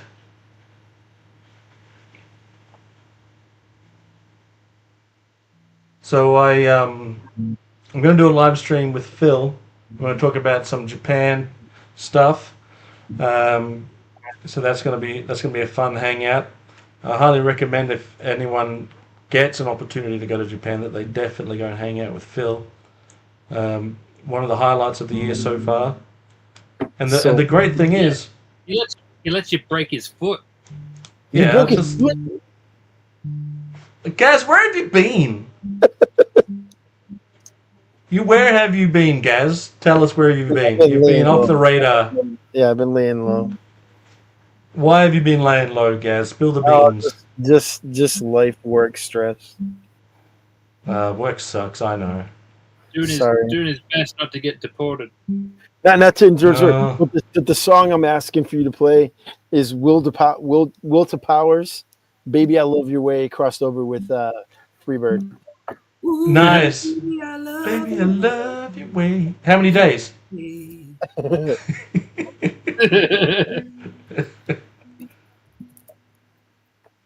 All right, and then after Nate gives us some unplugged, we're going to get some unplugged from Hans Chow. Hans Chow can read one of the Farscape novels for us before we log out. Hans just hit us with the gotta go. It's true. My wife is passively aggressively messaging me. Come on, Miss Bedtime. Jack. All right. I Play him out. There you go. no pressure. No pressure. Millions Hang on, and let millions me of add fans. some pressure. Yeah, add some look at the pressure. screen. Oh yeah.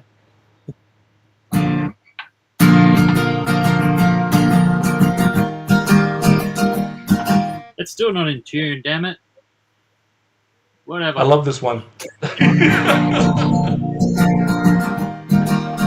Ain't that I heard that your new job was such great news. You know, I haven't been as lucky, not as lucky as you. Well, it must be pretty nice living on something other than sugar and rice. A one-bed apartment actually sounds kind of nice.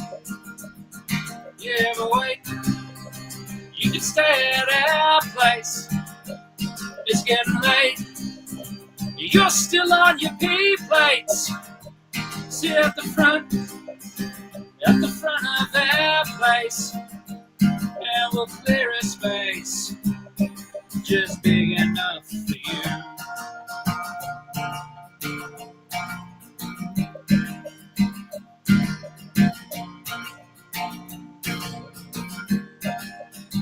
And your hair doesn't just fall out if you're still in your 20s. And it must be your diet, 'cause you've been spending all your pennies on drugs and booze and good nights out. Man, I still fucking love you. Hey, come round to my house and I'll smoke you out. Yeah, but wait, you can stay at our place. It's getting late. You're still on your pee plates. Sit at the front of their place, and we'll clear a space just big enough for you.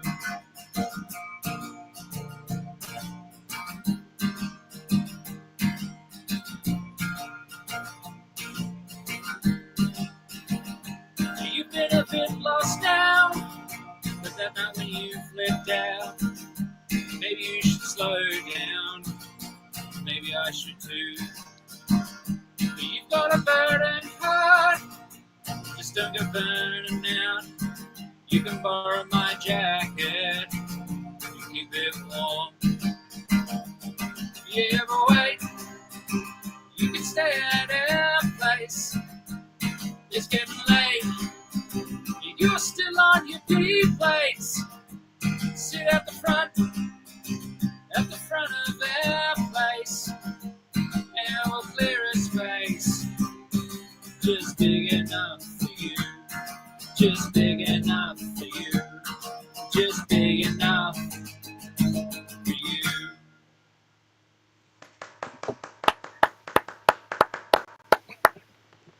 Wow. Encore.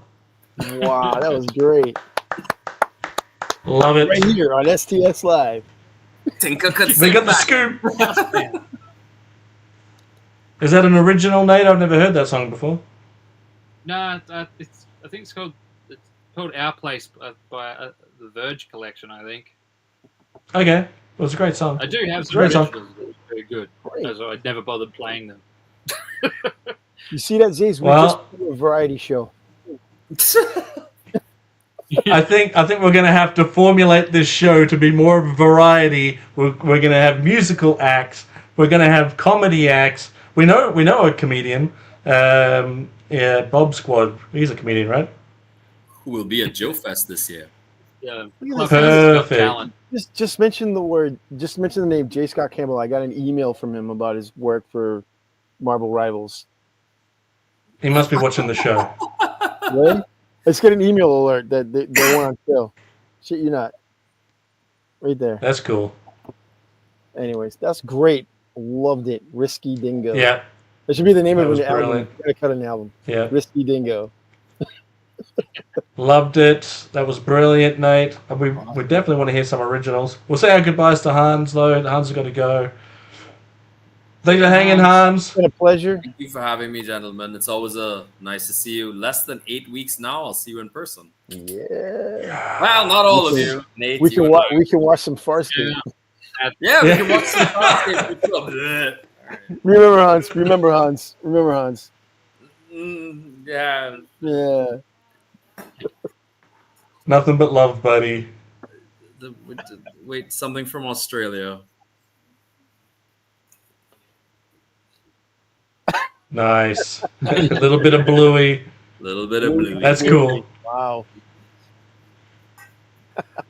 Anybody from England? No from England. Anybody from the States? No. Germany? No. All right, gentlemen, y'all have a good time. Thank you very much for having me. Wish me Love you, luck. I'm bud. gonna go and Good to deal see with you, the buddy. last one upstairs. You've got this. Peace. Just tell her that we love her. Right. What's the Yeah, outro yeah. you've been doing? Was it thank you all for tuning in, and until then, take care.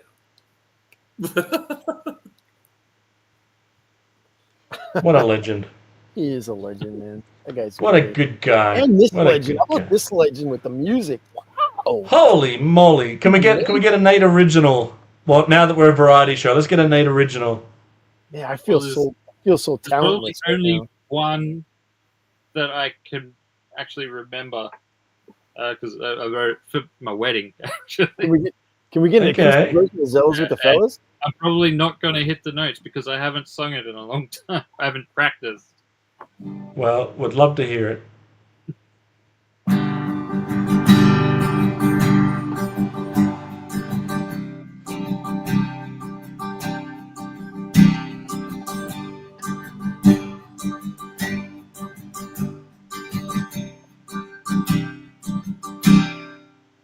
Come away with me, my love.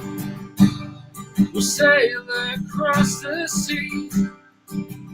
Can you hear our music calling upon the ocean breeze?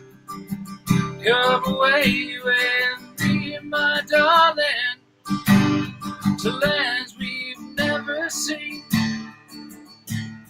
We'll find ourselves a kingdom. You will be my queen. Whoa, whoa, whoa.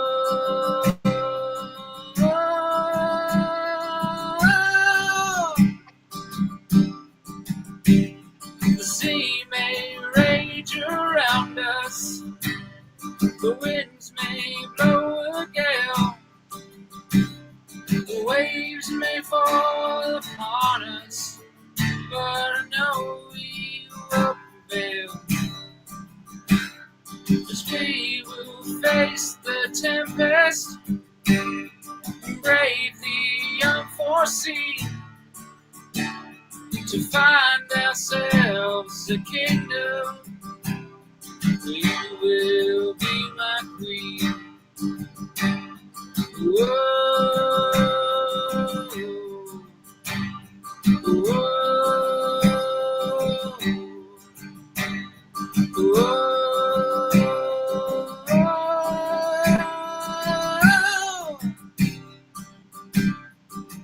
Come away with me, my love. I swear we'll make it through. A new world is awaiting just beyond the ocean blue. When we reach the shore, my love, wed by the marine, and build for you a kingdom where you will be my queen. Whoa, whoa, whoa.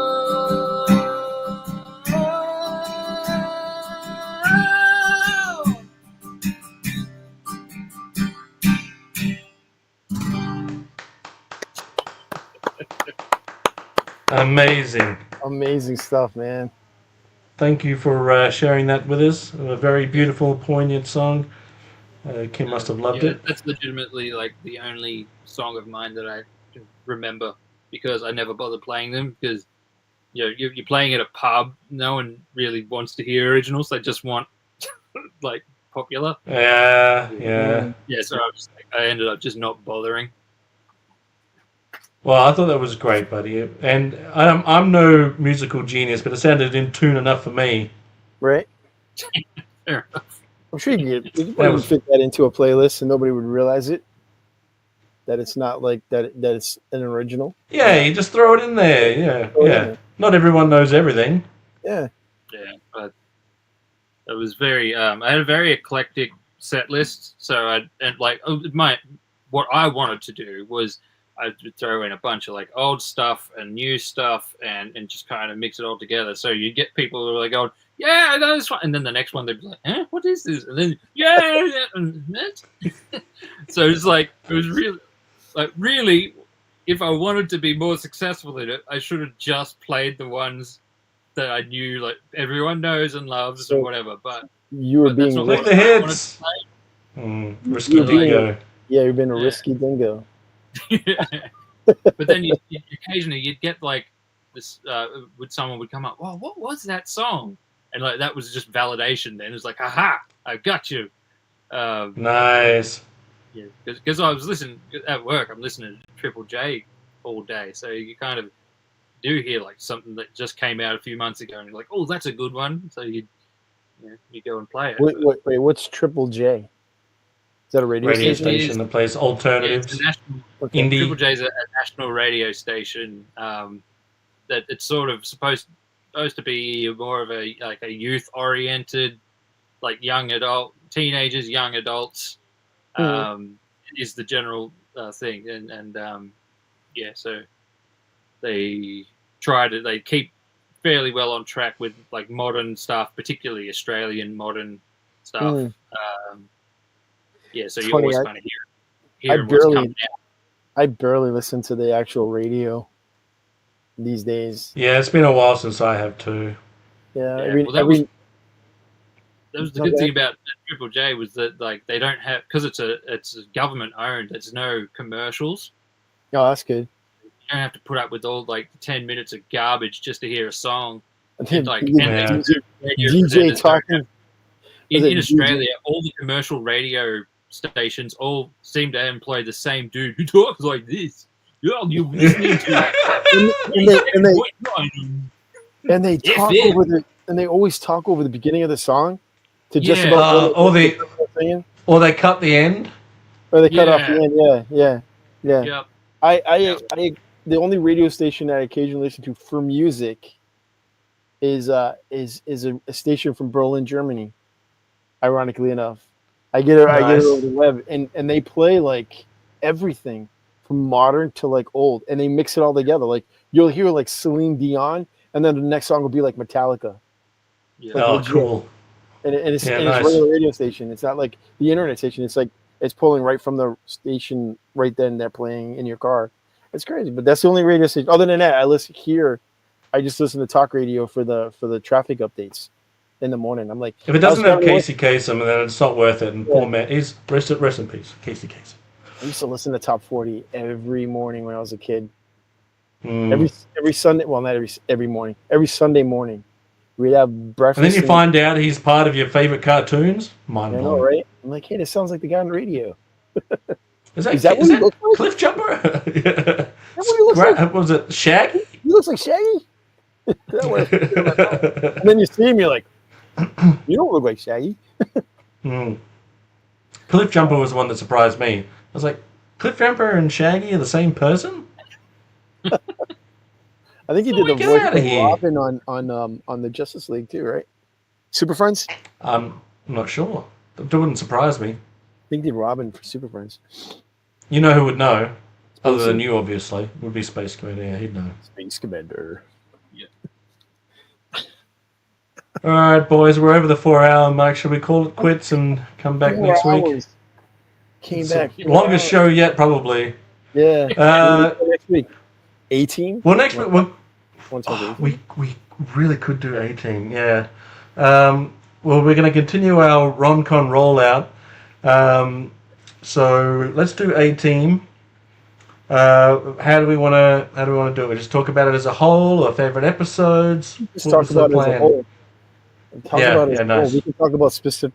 If we want to bring up specific episodes, if we just want to talk about it as a whole, I think I think A-Team itself is just the topic, and we'll just shoot the shit. All right. We'll just shoot Come the back shit next on week with the A-Team, with my A-Team. Gazz, Nate, please come back. Now that we're a variety show, please bring some material. What's the deal? No pressure. We're gonna see Nate's stand-up routine next week. You know what? If we can get Adam on guitar, Hans on guitar, and Nate on guitar, we've got something happening there. We'll try and give that a crack.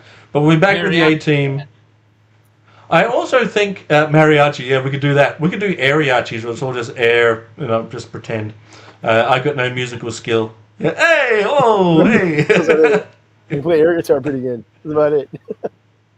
I think our buddy Ari from Heroic Nonsense is also a musician. So he's got a new channel at the moment where he does stealth camping. I'll have to share that later. Wait, stealth camping? Really cool. Stealth camping? Yeah. He's Like you camp? yeah, like you're not supposed to camp there, but you camp there anyway. Is he gonna sneak into Area 51? I think you probably can nowadays, right? Like it's not even a thing anymore. I don't know. I still think it's a thing. Well, If he's looking for notes, we'll ask him to camp there. They moved all the aliens before that storm Area 51 things. Which ended up They were never there. They're in an Air Force Base in Ohio. They're hanging. All right. They're actually just hanging out with Spacey in his space station. That's why he's buddies with us. He's like keeping us like level. Don't come looking. He walks in with a bit of paper in his hand. Glip glop. Do you want to tell me why there's Disney Plus on our bill? Rude.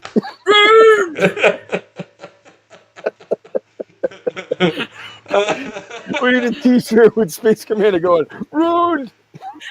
We need it. All right, we'll bring that to RonCon. I'll see if I can get some shirts in time. Like RonCon is weeks away. It's so close. It's so great.